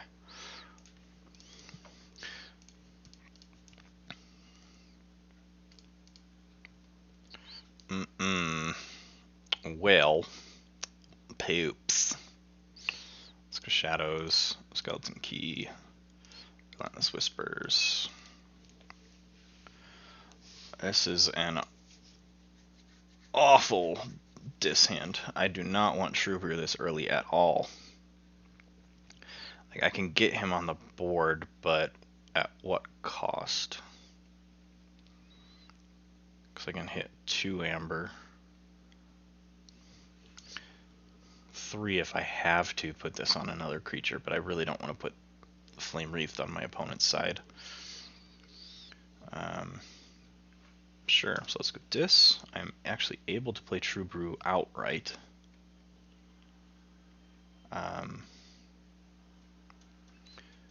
Actually, I just played Fertility Chant. Mutation of Cunning says it's Harbinger deck. Yeah, it's a Harbinger. Double Dark Harbinger, okay. Well, I feel like they would have... This is tough. I think I still lock them into Untamed.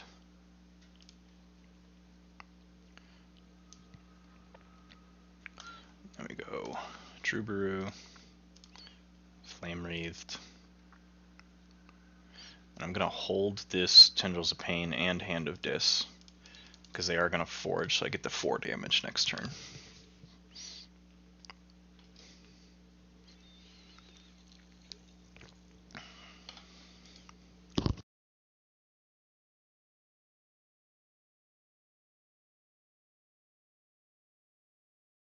Nice, I got a good call on Untamed there.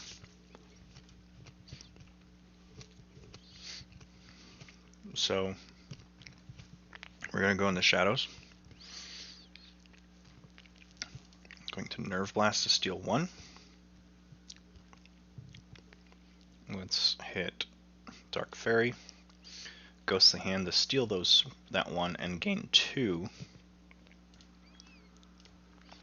And just end turn because I don't want to waste that Nerve Blast.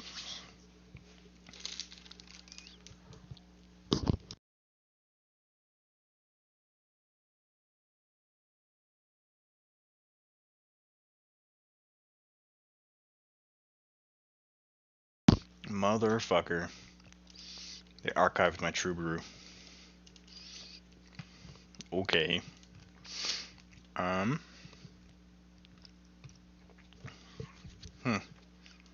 This is a difficult decision. So I have Poltergeist, I have Tendrils. So I do not want to take my archives. So I'm just going to start with Tendrils, hit that QMax, it's Poltergeist, and drop a Schuler, and might as well...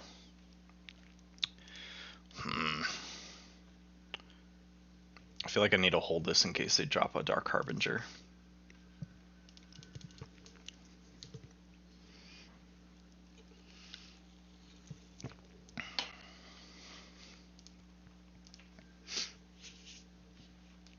And I'm thinking, we were actually talking earlier, Orion, about Infernus, and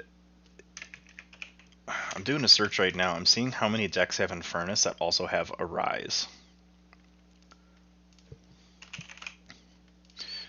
I don't think they were ever in the same set.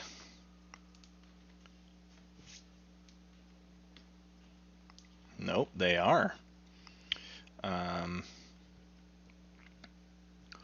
Oh boy. Okay, it's a legacy, that's why. In order for them to be in the same set, it has to be a legacy list. I think that's true for everything. Yeah. Okay. Makes me feel better. Well, let's go this.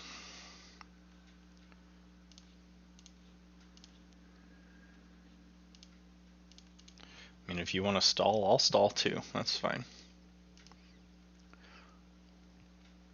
I'm trying to see any copies with 2 or more Infernus. What about 3 or more? Oh. 4 or more? There are 2 decks that exist that have at least 3 Infernus and an Arise. That's disgusting.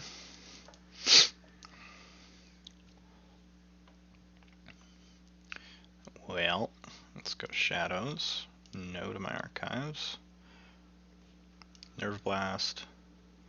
Let's hit you. Let's Silvertooth to fight you. Let's Nexus and capture 1. Just stall a little bit more.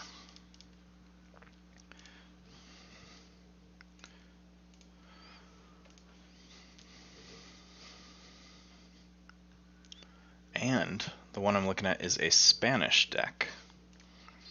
And it's a Mass Mutation deck.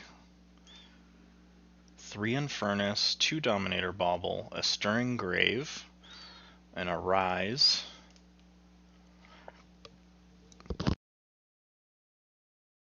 Very, very little printed amber though. Only has 7. Looks like a cool list. Looks annoying as shit though.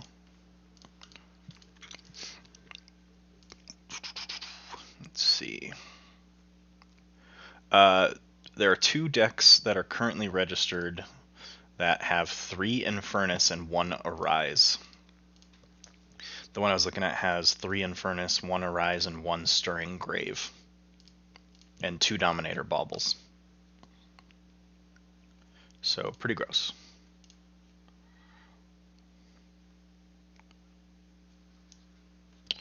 Let's go this. Take my Troubadour.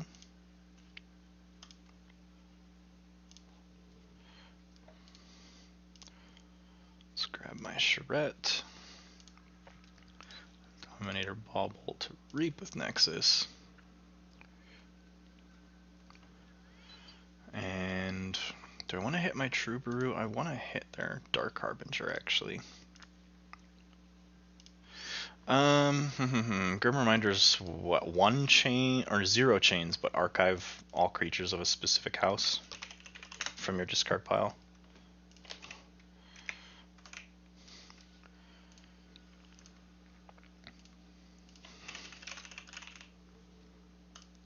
It's one chain, okay. I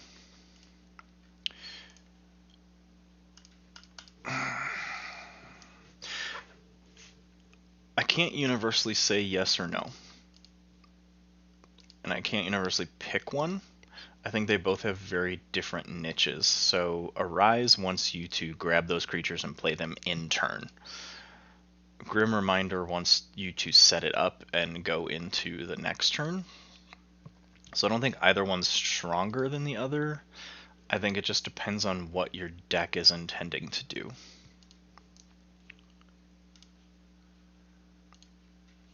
Let's go Fogify, Bat Drone, Research Smoko, and a Bauble, or Library of Babel. Right, yeah, if I have a really good dis list of creatures, I'd prefer Arise. If my dis list isn't the best, I'd prefer Grim Reminder, that way I can pop that all in my archive.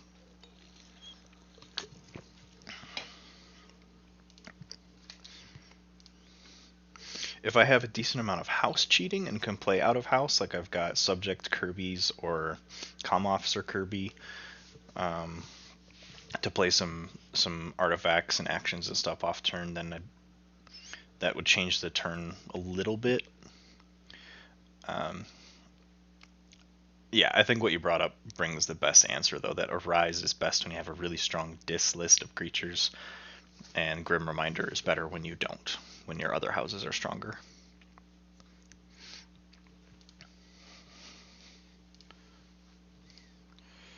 Let's see, I'm going to go Shadows. Let's go Umbra. Then a Magda the Rat to steal 2. Let's go Lights Out on Bonesaw and Cinder.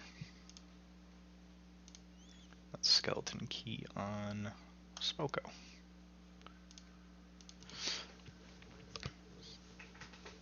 Ugh, Grim Reminder and Reverse Time.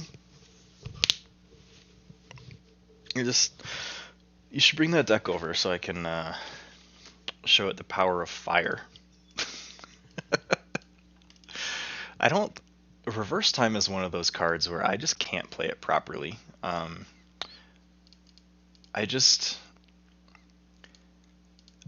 never reverse time at the right time. I reverse time when it's cool and would be fun, but I don't actually really reverse time in any impactful, meaningful way. I've been having a ton of fun with my Nawab deck, the Rune Captain of Wind or something like that. That deck is a beast. I'd be curious to see what it can do against your Dark Harbinger.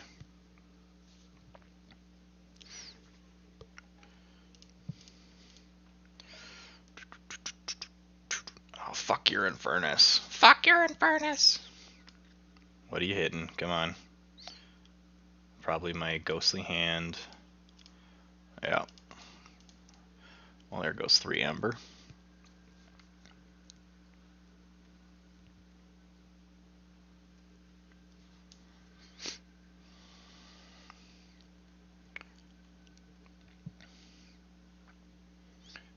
Well, this is going downhill very fast, but I got a decent inner dimension here.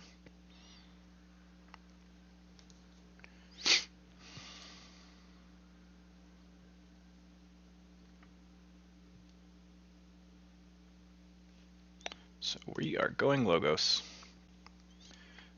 And I'm going to draw a card. And I'm just going to Reap.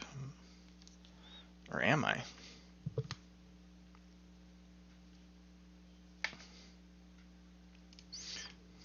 I'm not going to just Reap. I'm going to fight. Keep them off a key at least. Let's get rid of Bonesaw. Let's play a phase shift. Let's play lab work to dump. I'm going to dump that graft into my archive. And then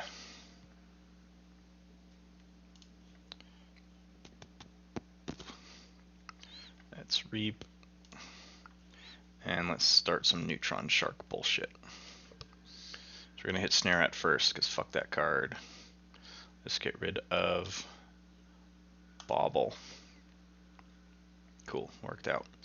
So then let's drop Shaffles. Keeps them off a key. Dark Harbinger with Grim Reminder, Reverse Time, 2 Gateways and 3 Implosions and a Double Doom. So I need to pull out my Eaton's Jar deck and just say no Implosion.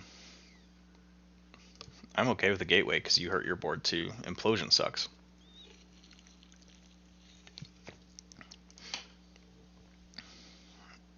What's Wail of the Damned? That's destroy 2 of your own creatures, but you get 3 amber?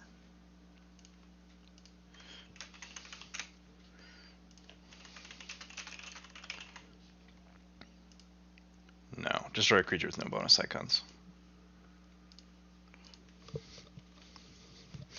I think that's why I like Dis so much. Well, that gets into our conversation a couple days ago about for Eaton's Jar, do I say Reclaimed, or whatever the full name is, Reclaimed by Nature, just so you can't purge my Eatons? Or do I say Eaton's and name your most impactful card? And make the hope that you have to fish for your Reclaimed by Nature.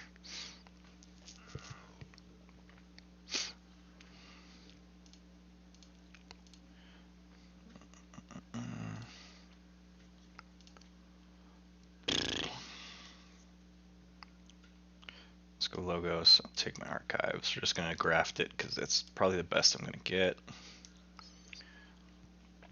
I mean, your Harbinger is mean. I don't like it.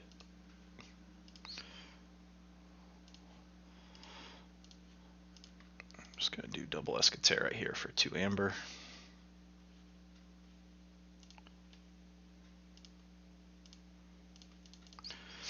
Puts me at check 7 of 6, 8 of 6 now that graft kicked off.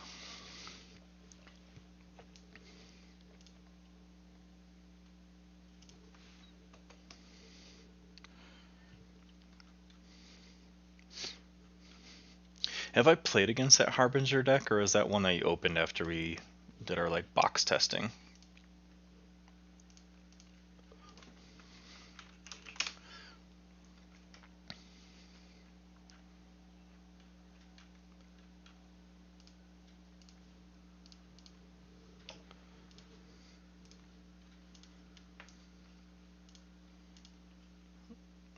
Okay, I'm at 4 of 6.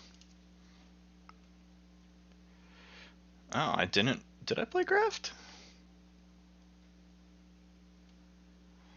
Why is Graft still in my archive? Is that a glitch?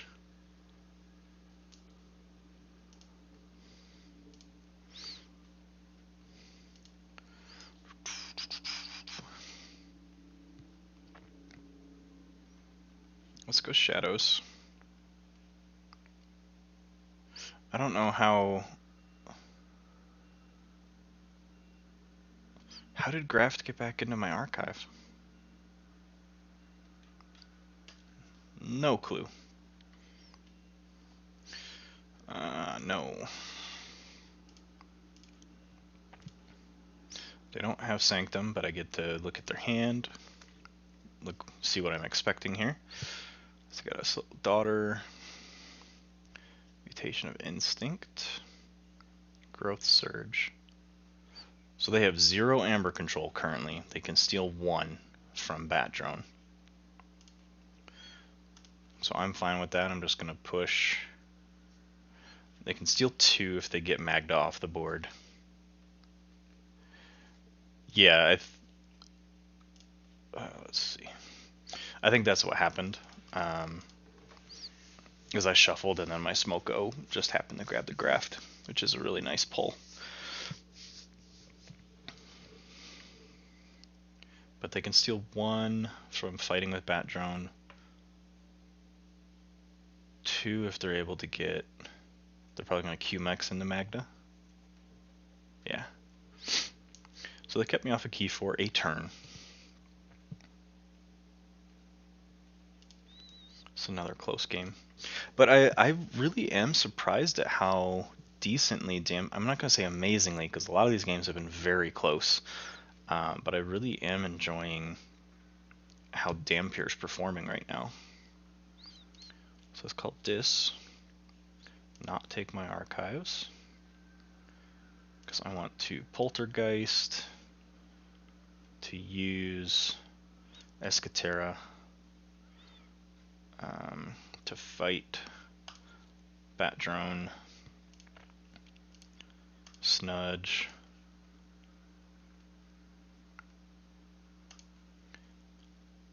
Snarette, and I'm okay.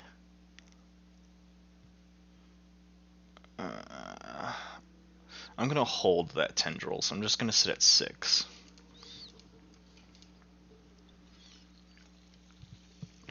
Excuse me.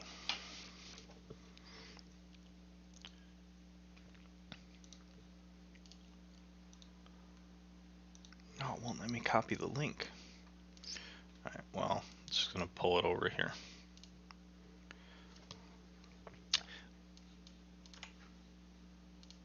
There we go.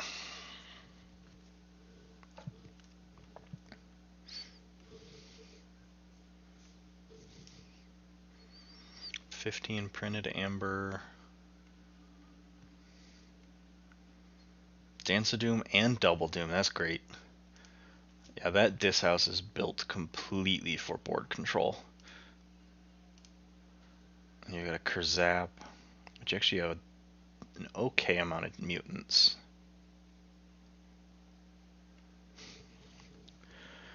Effervescent. I guess I should probably pay attention to the game I'm playing. What'd they play? Played an Effervescent.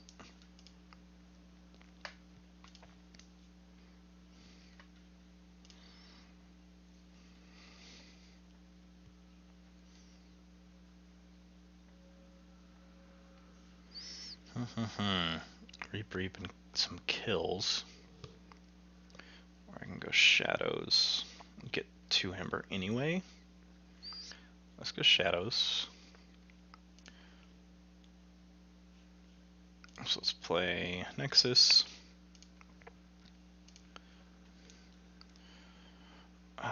Relentless Whispers. They don't have anything to pull that Infernus back, so I'm going to hit this Infernus. Get 2 Amber from that.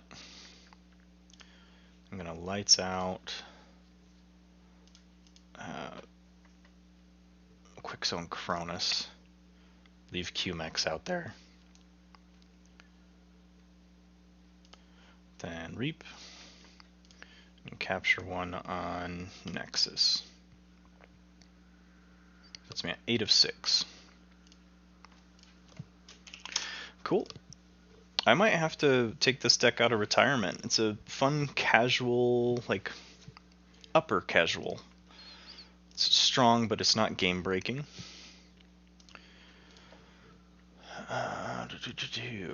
What other deck can I play here? I've not played Morales. I'm going to play a game with Morales. It's not the best deck, but it's fun. Dampier, Captain of Fungus. It can be casual. That's why I tried to distinguish upper tier of casual. It's a great chainbound deck. It is not a Vault Tour deck, nor is it a like national. I forget what they call it, prime tier.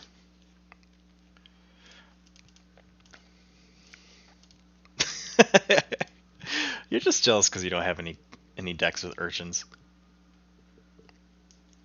I'm gonna keep this hand actually. It's a decent disc start. Well, you're not gonna like this deck either because it's got 3 Urchins and a Fagin.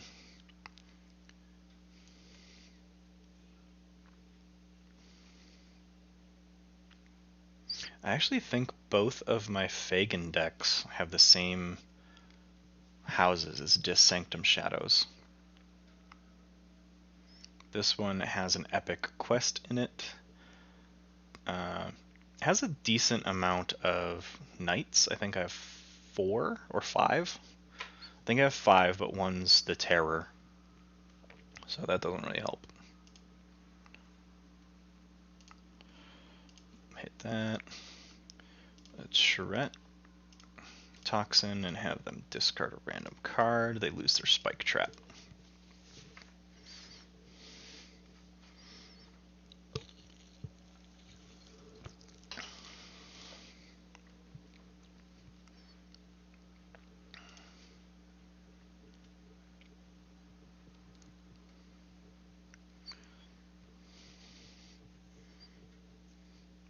How dare you?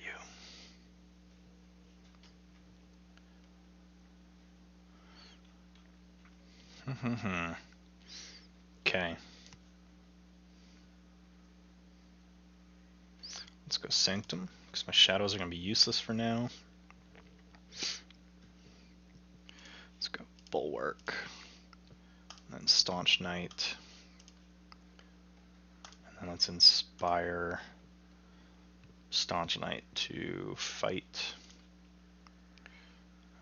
Not a fan of the Grey Rider,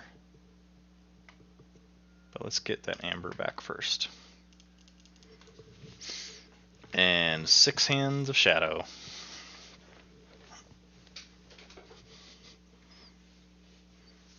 This deck also has a Rise, and in this list, I want to call Shadows. I think I have 10 or 11 creatures in Shadows.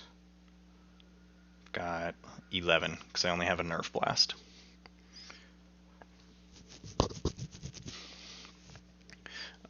My Sanctum is actually a pretty good Arise call too, if I'm trying to set up that epic quest.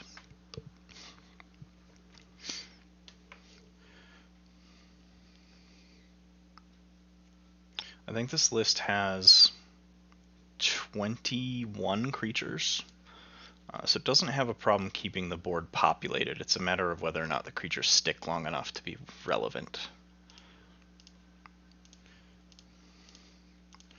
So we drop Moon Cursor, Hazardous, right? So I just want to Reap, Dodger, and then Naughty.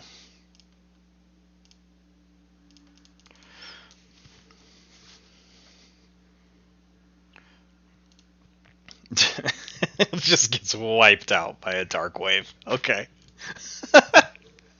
Just drop 6 cards. Yeah, they're all dead because they're all power 2 or lower. Okay. Also gonna go Dis. Drop this Ember Imp, and then pop a Flame Wreath on it. Slow things down a little bit.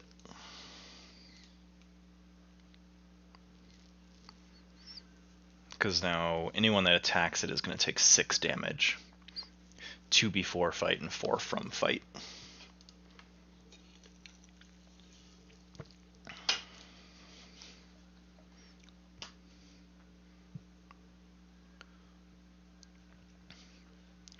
Plays Rapid Evolution.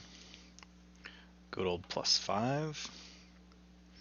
So I think I need to start getting some Sanctum stuff out here. Let's get this Anafiel over there. Probably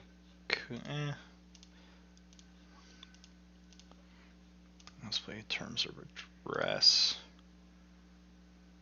right there.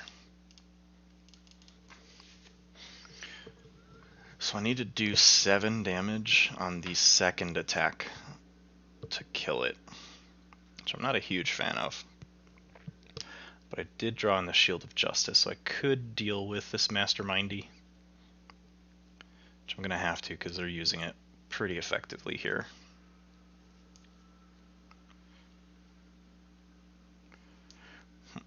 Alright, Sanctum. Let's go Shield of Justice.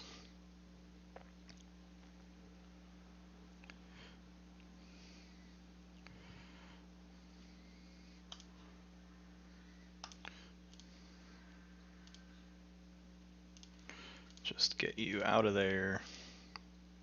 Less than efficient turn, but deals with a pretty problem character.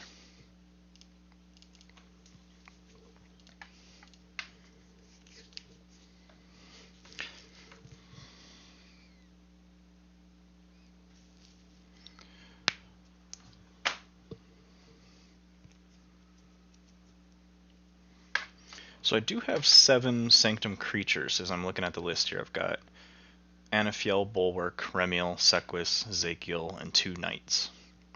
So the Arise can set this epic quest up pretty well.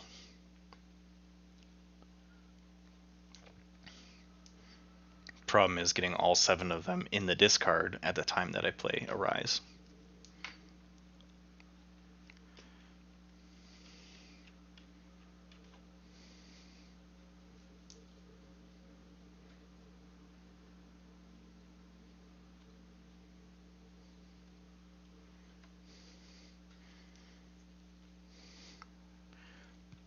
I think I just keep calling Sanctum right now to reap with everything.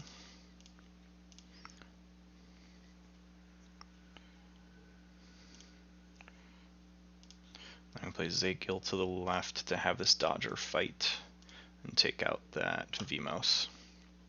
Puts me at 8 of 6. Oh, good redacted decks. I have a couple redacted decks that I like. Let me check what they've got. Does it matter what set? Because I think I have a couple from different sets.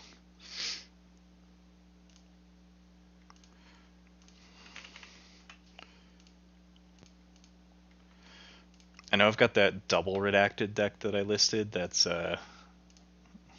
it's just, I think, two redacted, and it's very much a reversal deck. Let's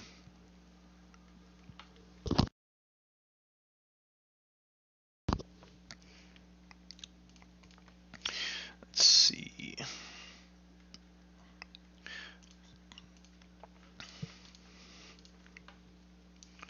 So let's start getting this. Ooh, they purged one of my knights. Okay.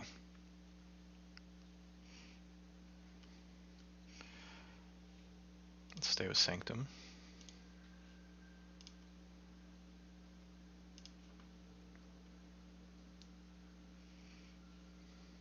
Come on.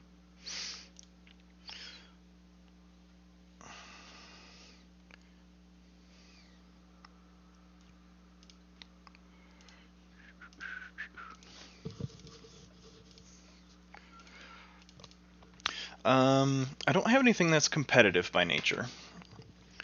I have, so that Kasima Fixer Meta Shell deck that I have, my really good Niflkong deck, that has a redacted, double Kurzap, double Anthony, does some pretty gross stuff. I'd say it's, like, if we're giving things tier rankings, it's probably close to a, like, S being superior, it's probably like an A-, B+.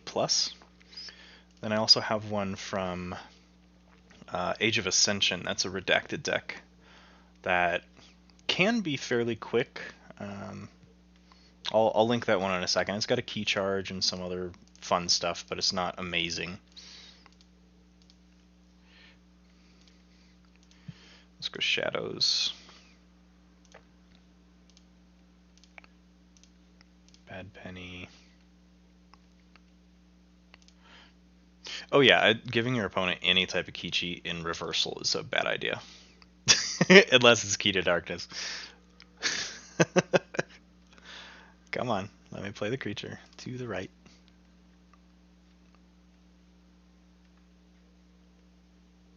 Come on.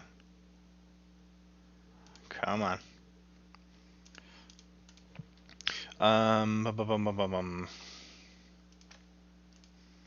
Here, let me...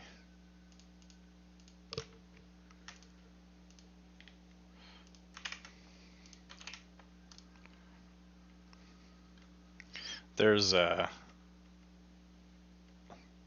my deck list from the other fun redacted deck that I have. Let's go yellow key.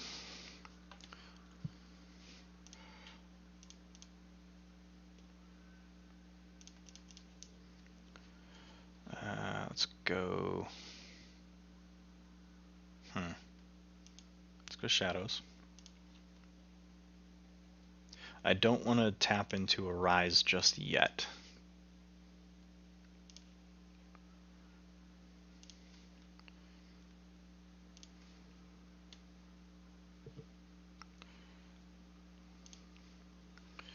And that's Nerve Blast, get rid of that Key Frog. Don't want that. Oh, now they lucky diced, so that's fine. Reap. Grab this Urchin.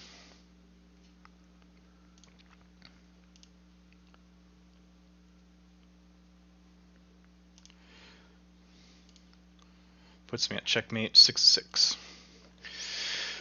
Yeah, man, I mean, I can show you all my deck lists that have Untamed except for a select handful.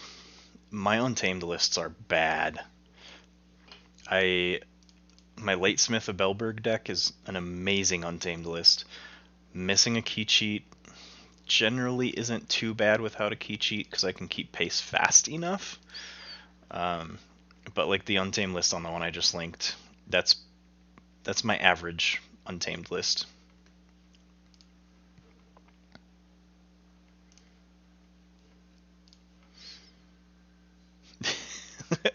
It's not even just AOA Mortivus, like my luck with Untamed is bad, so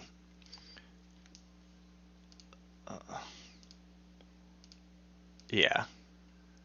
Yeah, I mean, you both hit the nail on the head. It's like 2 and 3 power for creatures. They don't have play effects, they have reap effects, which are strong, but guess what? They die. Like, all the board damage is 1 or 2 damage, and when you got a creature that's 2 power, it's just gonna die.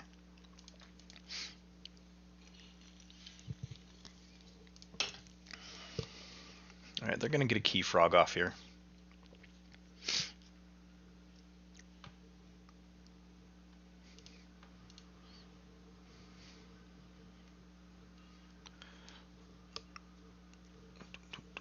Problem is they don't have any control, so I'm still gonna pull this game with a 3-2 win.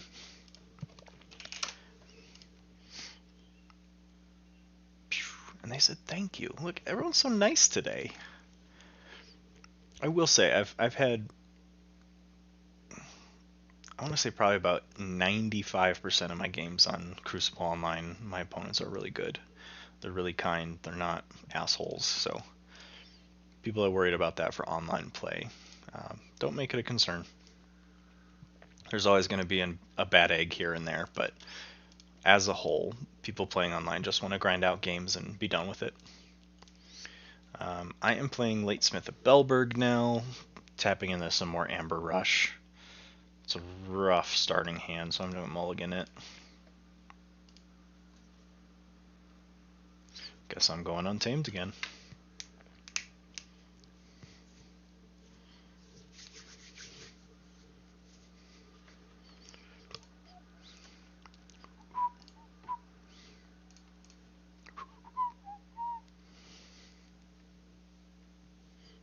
I just realized my screen keeps flashing, so I'm going to try and find a way to prevent that from happening. Like when I tab into a new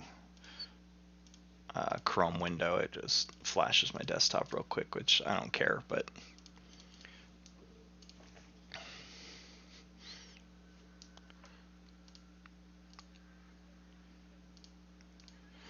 right, I love that they added a block list. I know there's people that are gonna abuse the block list and just block people that play really strong decks. Someone got absolutely hazed, so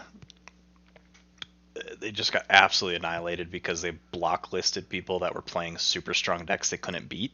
So instead of, hey, I'm going to learn how to play better, they just blocked the people. That was a funny thread on Facebook to follow. It got closed pretty quick, but I feel most people online, at least for Keyforge, are really genuinely nice people, and the people I've met in person too.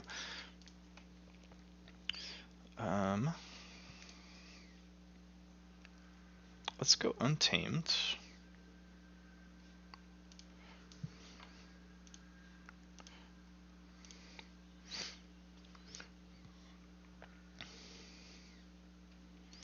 Let's have you fight, break that cloak, you fight to poison kill her, then you reap to grab them back, get an amber, and let's stun Frayne. Yeah, I think I'm doing screen capture right now. I can window capture and specifically capture a very strict web page address. I think the problem with the web page address is it captures the lobby and not the actual game.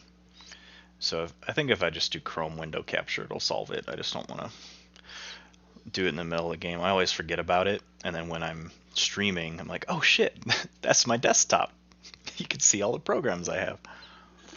My intimidating Microsoft Office and everything.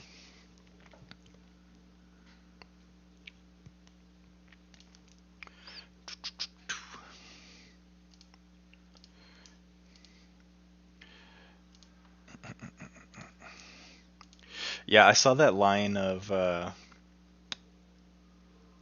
saw that line in. Wait, why is it? Okay, the Untamed line. I was like, ooh, that's gonna be fun. So I did it. Let's go Untamed.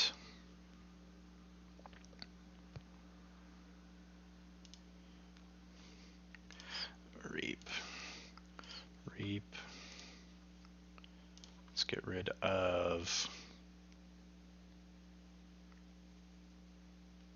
Get rid of Garcia. Not gonna get the bonus from Flaxia here, but I will get Hunting Witch.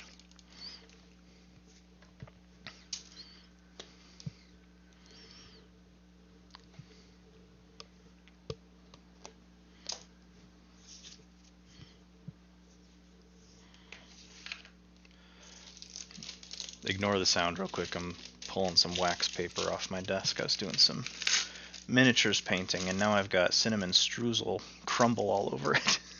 So it's not going to work well with the paints that I was mixing on there. Cinnamon, your new paint additive that you didn't know you needed.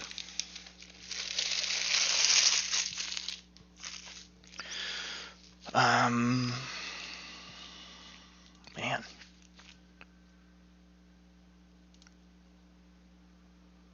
Let's go Logos.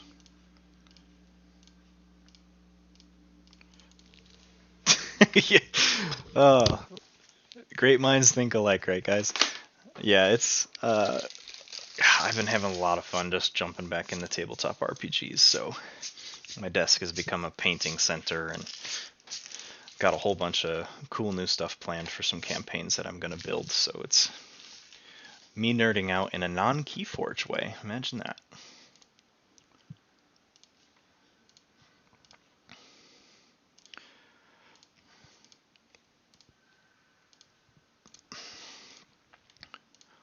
Let's bounce those, and then Flaxia.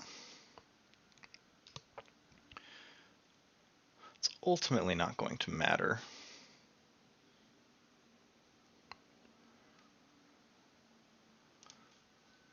So why not?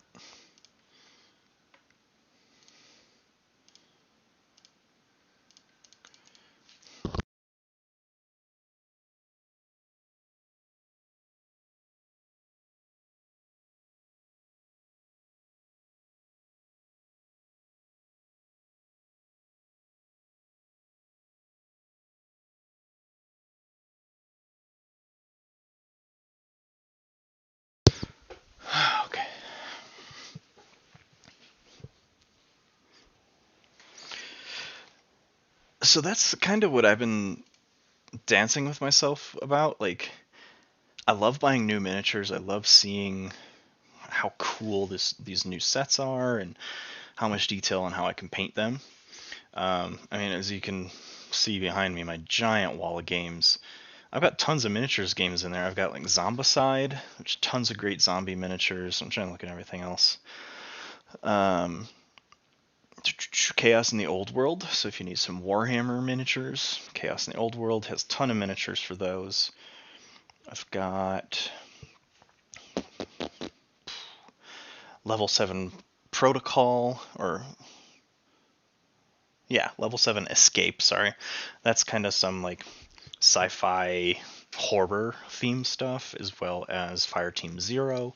So I've got a lot of miniatures based games. The trouble with that is I just need to find time to paint all of them. Let's Effervescent, let's Fogify, let's Crazy Killing Machine, 2-hit Jarda, and Crazy Killing Machine, and then let's Twin Blast. Those guys. But not that I'm a painting streamer. I've been painting my if you can see it here. Might be a little too close. There you go. Well, I just moved my hand, so it made it worse. There you go. This is my little bard. Voice crack. This is my little bard guy. He's got a cigar and a violin on his back and dual swords. So that's the guy I've been working on. He's my current character that I play.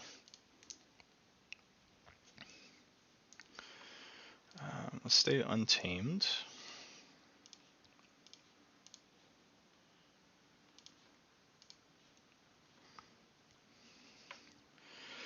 It does. I'm fishing through my deck here. I have a Coward's End. So I'm trying to get to that.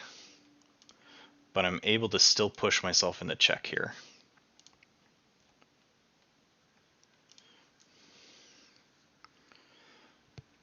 I don't really care about Otawak. I don't have any steel in this deck.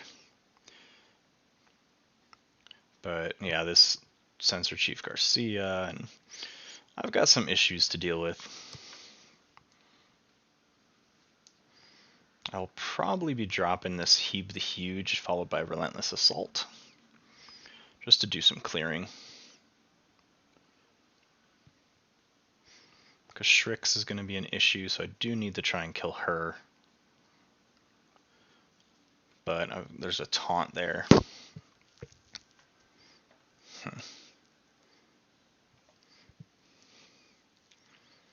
Maybe I buy some time here with a Logos turn.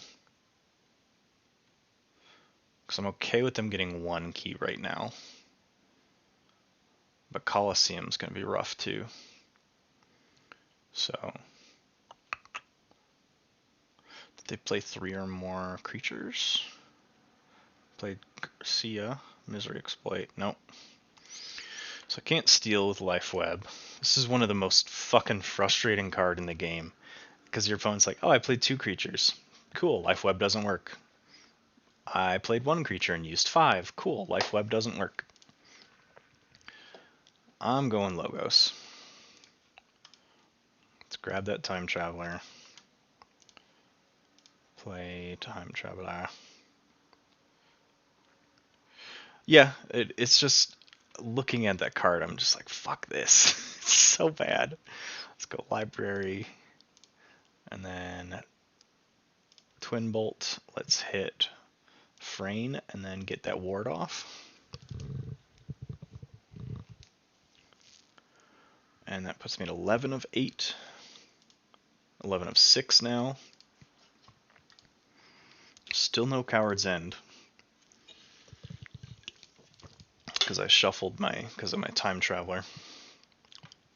Or not my Time Traveler, the Help from Future Self.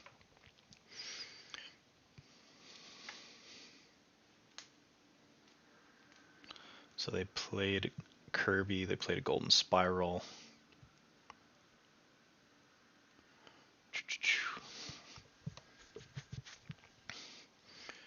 should have a decent Brobnar turn here, actually. Just see how it goes.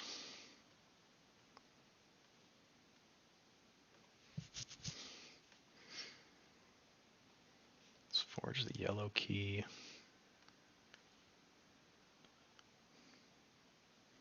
Come on, Brobnar.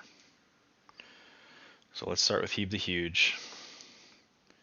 I'm just going to nuke my Time Traveler and my Fairy, or my Pixie.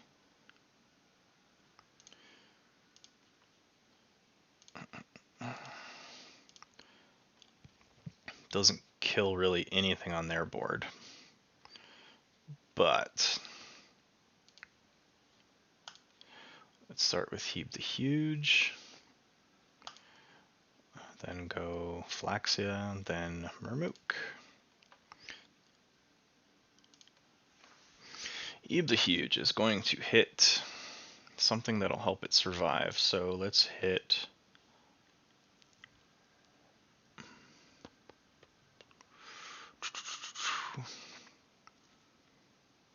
I think I just need to kill the Legionary. And then Murmook can kill Otawak.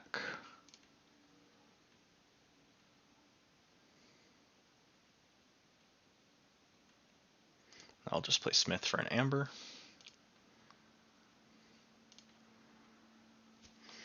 Five of 8. So 5 of 6 because of a return off of that. So Sinistra, I want to always be building to the right. That's your favorite card, Orion.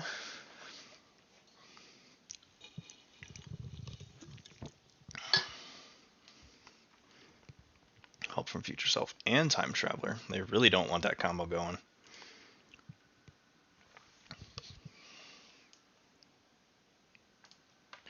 Yeah, Coward's End can hit anything they're dropping now, but that's the one really painful anti-synergy of this deck.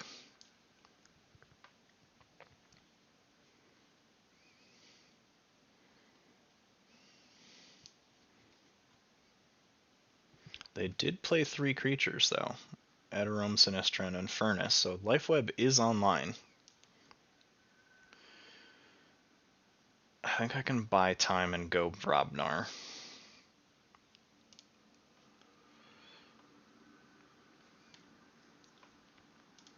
Because I can drop Crump. Let's drop a War Song. It's probably the worst War Song I've ever had where I actually play something, but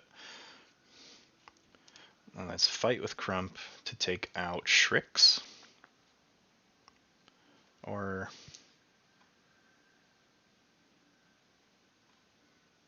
let's take out Garcia. And then let's Coward's End. Just get rid of these 2 here. Why not?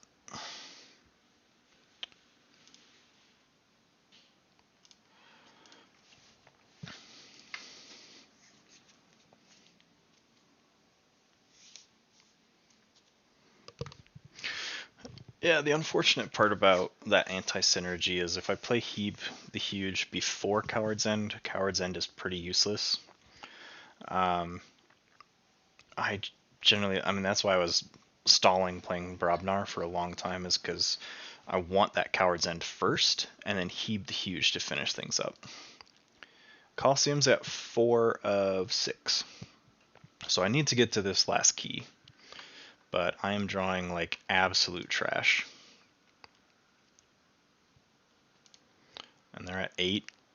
So they're gonna win on a Colosseum trigger. I guarantee it.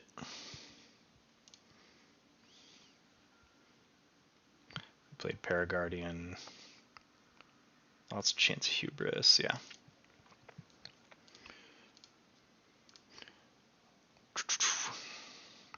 Super fun. So Brobnar.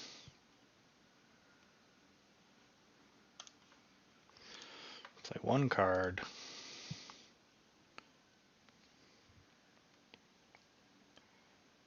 Come on. Have him fight.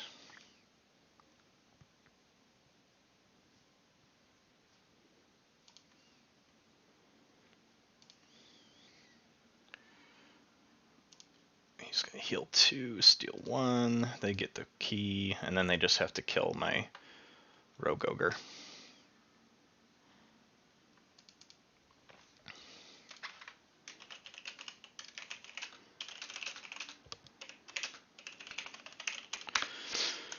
Yeah, definitely drew dead the last 5 or 6 turns.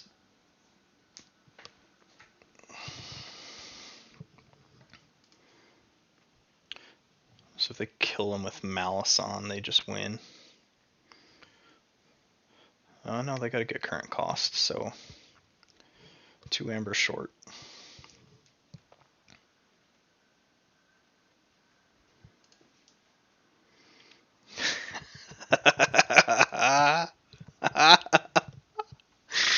They just fucked their own Coliseum.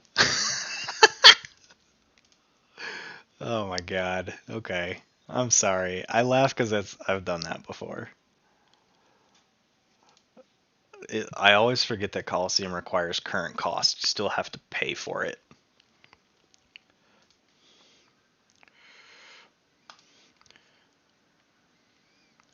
So now I don't have to worry about Coliseum immediately.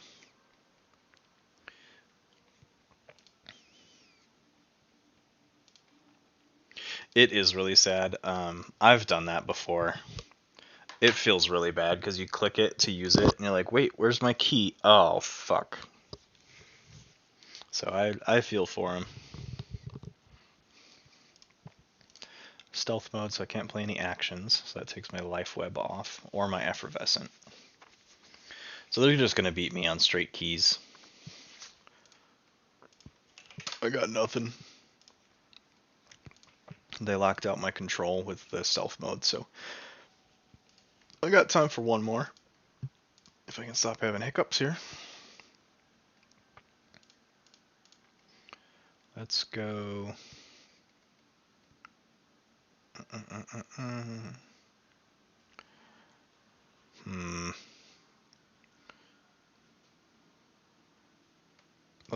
Let's try another game with Dampier.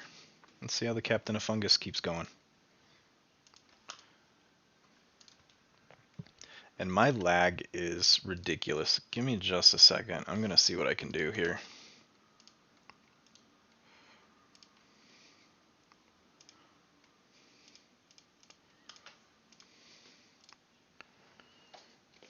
Let's see if that helped any.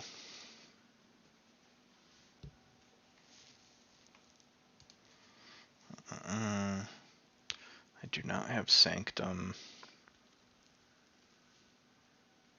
It's Mulligan.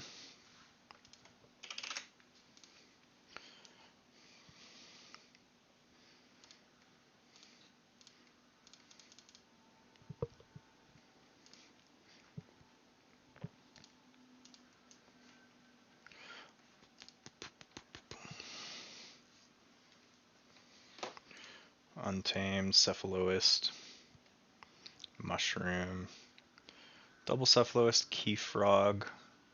I have not seen Blossom Drake before. That's cool. And unfortunately, they have they have double Ultra Gravitron. Double Ultra Gravitron.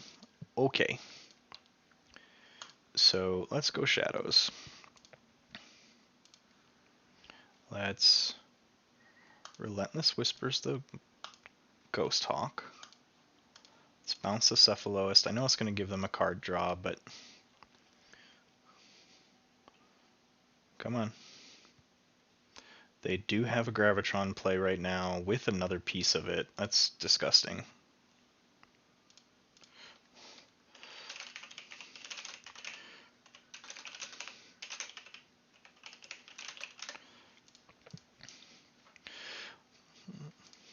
Now I'm actually curious what this... let's do open a new window. Get that over there. I'm terrible with foreign languages, but I think this looks Polish.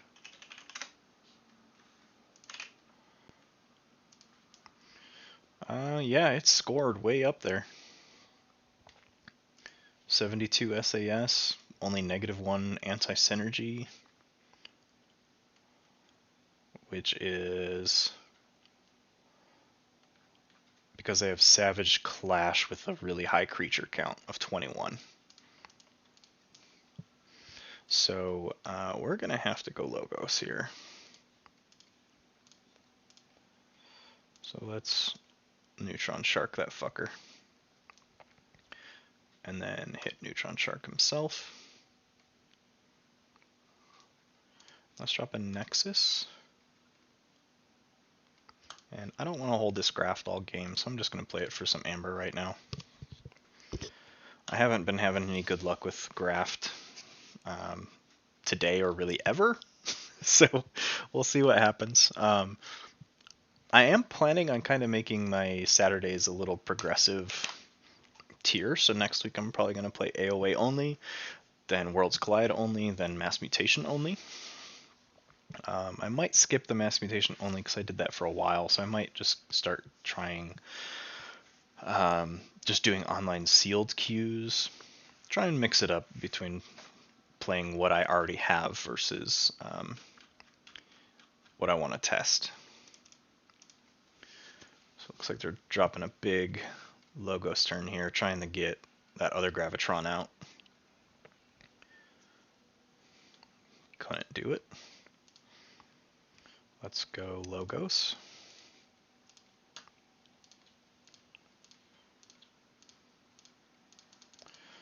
Just try and get some board presence here.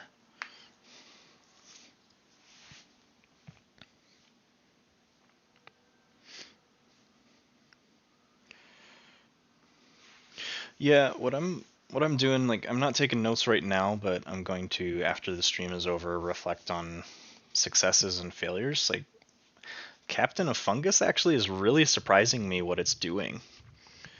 We'll see how this deck holds up, because I know that the deck I'm playing against is a pretty well-ranked deck. So if Captain of Fungus at least feels like it's keeping up with it, it might become my continue to revisit. Trying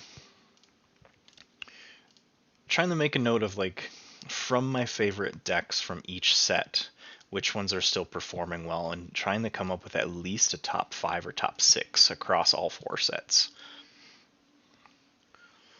I'm gonna go Dis. Let's just do Pain Reaction, or sorry, Tendrils of Pain. Then Charette.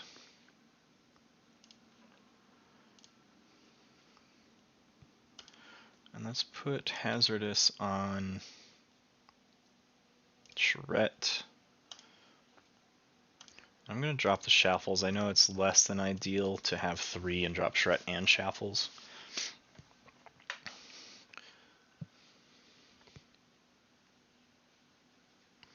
I don't like Senator Quintina. I hate that effect. It's such a great card for Saurian, but being on the other side of the table of it and not having a lot of fight presence makes it pretty rough.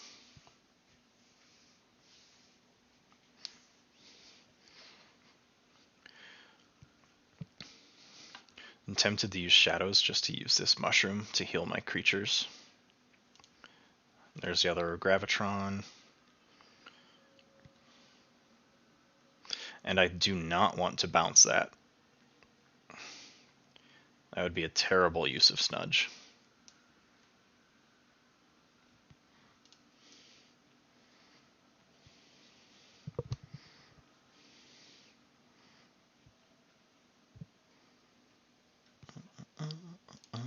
And as always, just giving my end of stream heads up. So this will be my last match for the day. We're about 250. Neither of us has a key yet. So I'll be hanging around 3 o'clock. Captain Fungus board clear is awful. Absolutely awful. So I think this deck I'm playing against is going to give me a really good idea of how this deck can fare. My only true board clear is my Neutron Shark. Yeah, it's very much a problem. So let's go steal 1, do 2 damage. Let's hit Shrix. Come on. Let's go Silvertooth.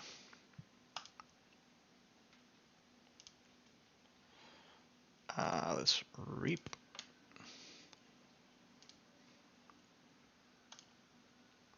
Heal 1 from everything, and let's fight into Shrix.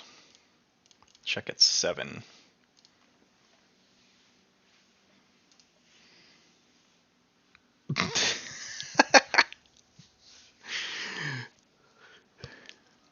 I'm just gonna go to a tournament and just face a 30 creature deck and just be, man, ABW, always be wiping.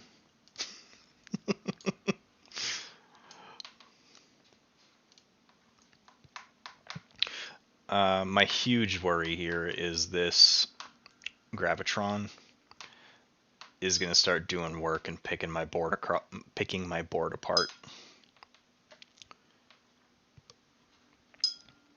So this is going to be the downfall of my game right here, is I have nowhere to get that Gravitron off the board. And I do not know why they're not abusing their Logos right now. If I were them, I would be abusing the shit out of this Gravitron before I can get it off the board. Because then I'd purge Nexus, I'd purge Shaffles, anything else that comes online, I would just purge it.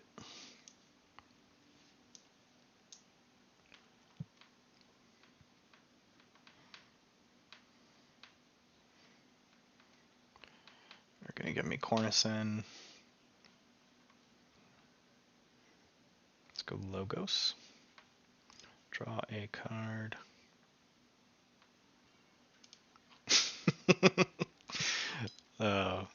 That's unfortunate that none of them have it.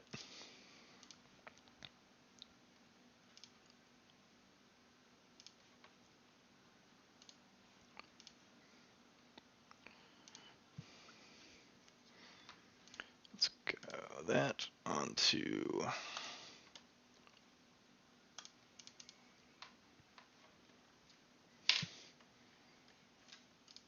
Do any of them have the word just wipe?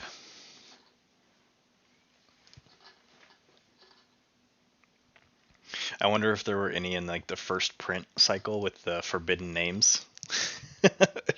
If wiping was deemed an inappropriate word. Excuse me.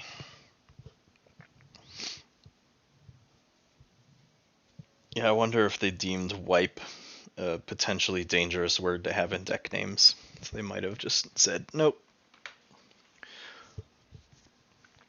Man, he drops his Gravitron and he's not using it.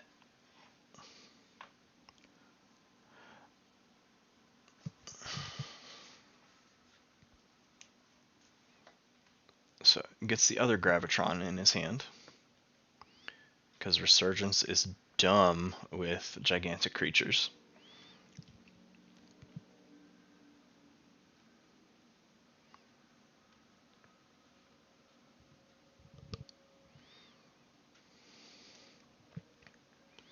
I do have a Hand of Dis. That'll happen with Gravitron. The Wiper. I like it. Keyfrog. So I can't steal any Amber.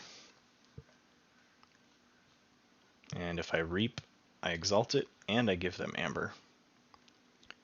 That's a good Untamed list. Really wish I had a mass board clear right now, though. Really wish I did. Blossom Drake. Oh, dang. It blanks my fucking artifact. Okay. Well, let's go Dis. Because apparently I have to. Remove the stun. Go Poltergeist. Just purge that. Or not purge, but get rid of that mushroom.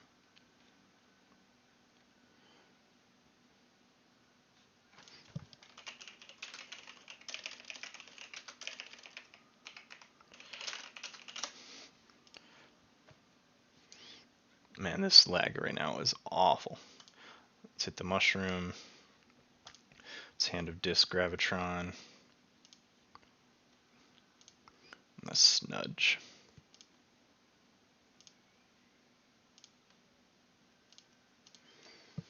Six of six. They're at 5 of 6. I was able to get that Gravitron off, but I have way too many things that I need to deal with. And they're probably just going to call Untamed and Reap and then kill their Keyfrog.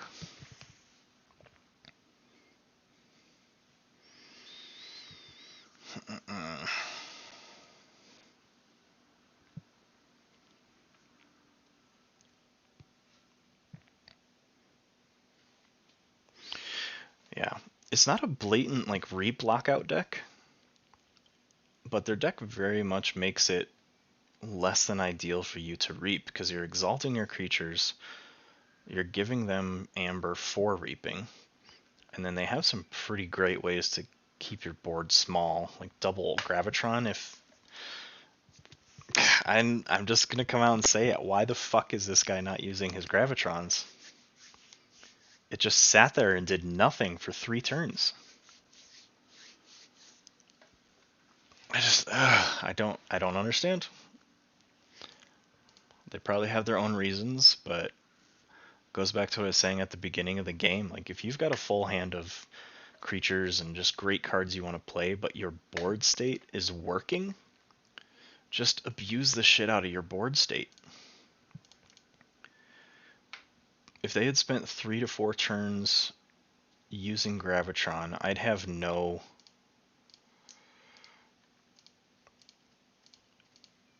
I mean, it does, but they could have purged my entire board.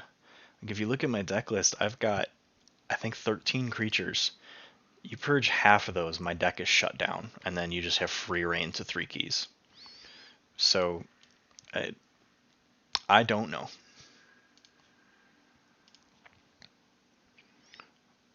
And I can't steal because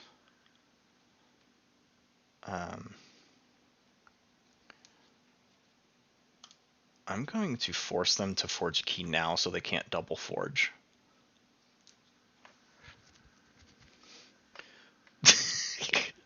You know what, Mortivis? Banned. You're banned. Alright, I'm going to play Nerve Blast.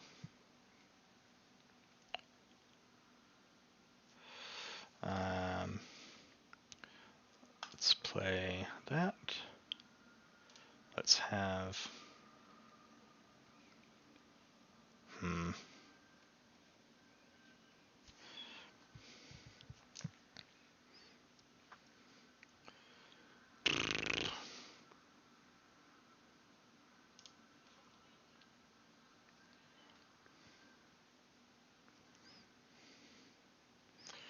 What do I need? If I hit you, I get some Amber back. They're going to end up being able to double forge here.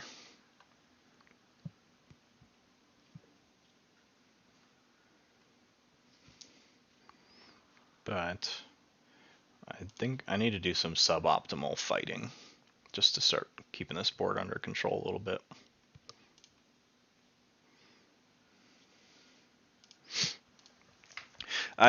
Once I saw their deck list and their score, I have zero confidence in my ability to win this. I'm still trying, but I mean, you've got 3 creatures to their 10. They've got 21 in their list. I've got 13.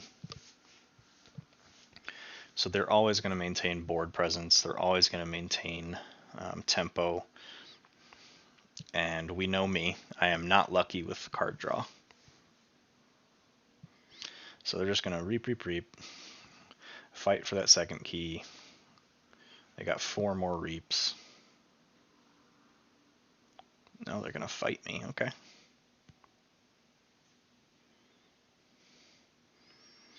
Why did their Cephalotus take no damage?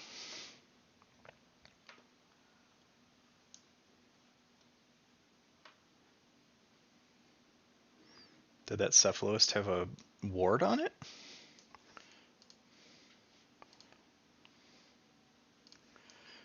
Oh, skirmish. Yeah, okay. Do, do, do, do. Let's forge the blue key. Let's go logos.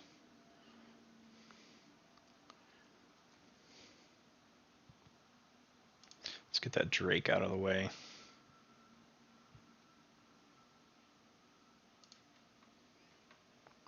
Because I want to use this library. Oh, cool. Because he gets +2. I'm in the mind state, like, I'm not going to win, so what am I doing? Whatever. That's lab work. To archive. Come on.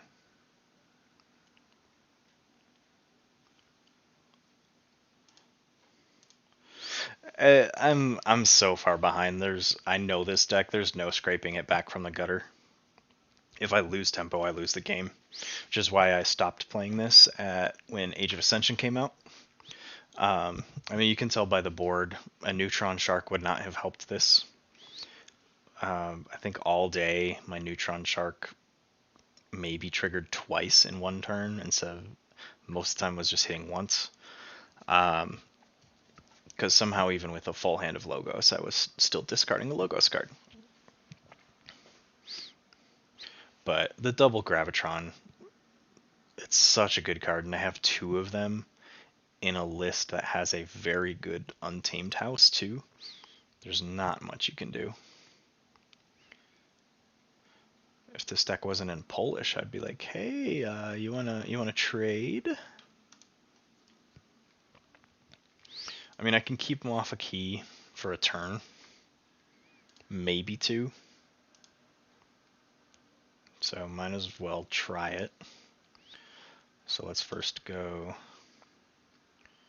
Schuler.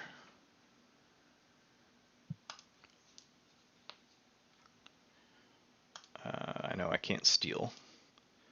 Just get him out there.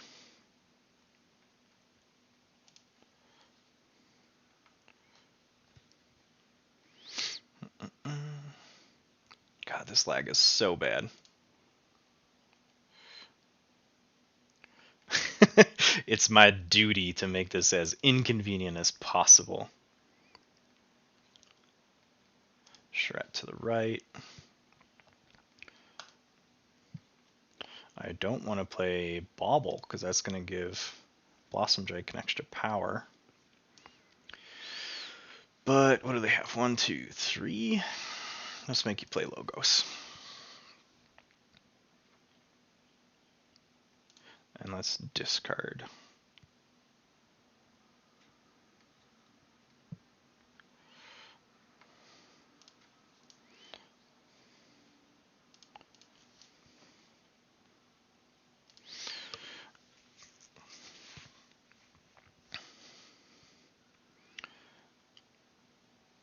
That's my worry, is because it's so rare of a list, it's going to be expensive as fuck. And I don't... If I'm buying a deck post-market, I'm buying it for maybe $20. I'm not going above that. I feel like I have enough lists that could keep this deck in check. I'm just not playing it. My Nawab deck could do a pretty beastly job of keeping this in check. It's got gateways and all kinds of board clears. It's got some Mark of Dis for some house control, so I've got some cool stuff in a different deck. Just very much so proving that Dampier cannot keep up with top tier decks. Yeah, Eaton's Jar would be great. The only Eaton's Jar decks I have are pretty awful. So let's go. I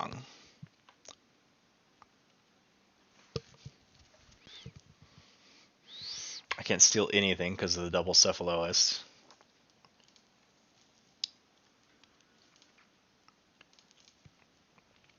Yeah, you absolutely have to have ways of dealing with boards. And Mortivis and I were talking about that earlier, and I don't have a lot of decks that have it, and those that I do are really, really good. So some of my more fun decks are not the best. And these are all steel, so Shadows is useless. So let's just go Logos. Let's have you fight.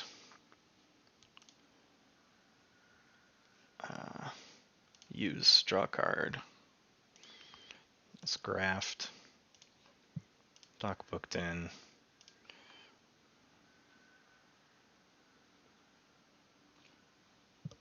If it'll let me play, there we go. Let's archive the charrette and call it good.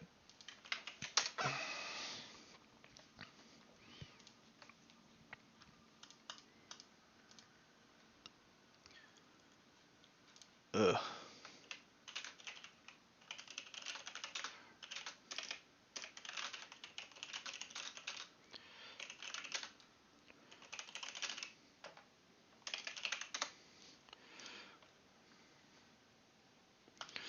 All right.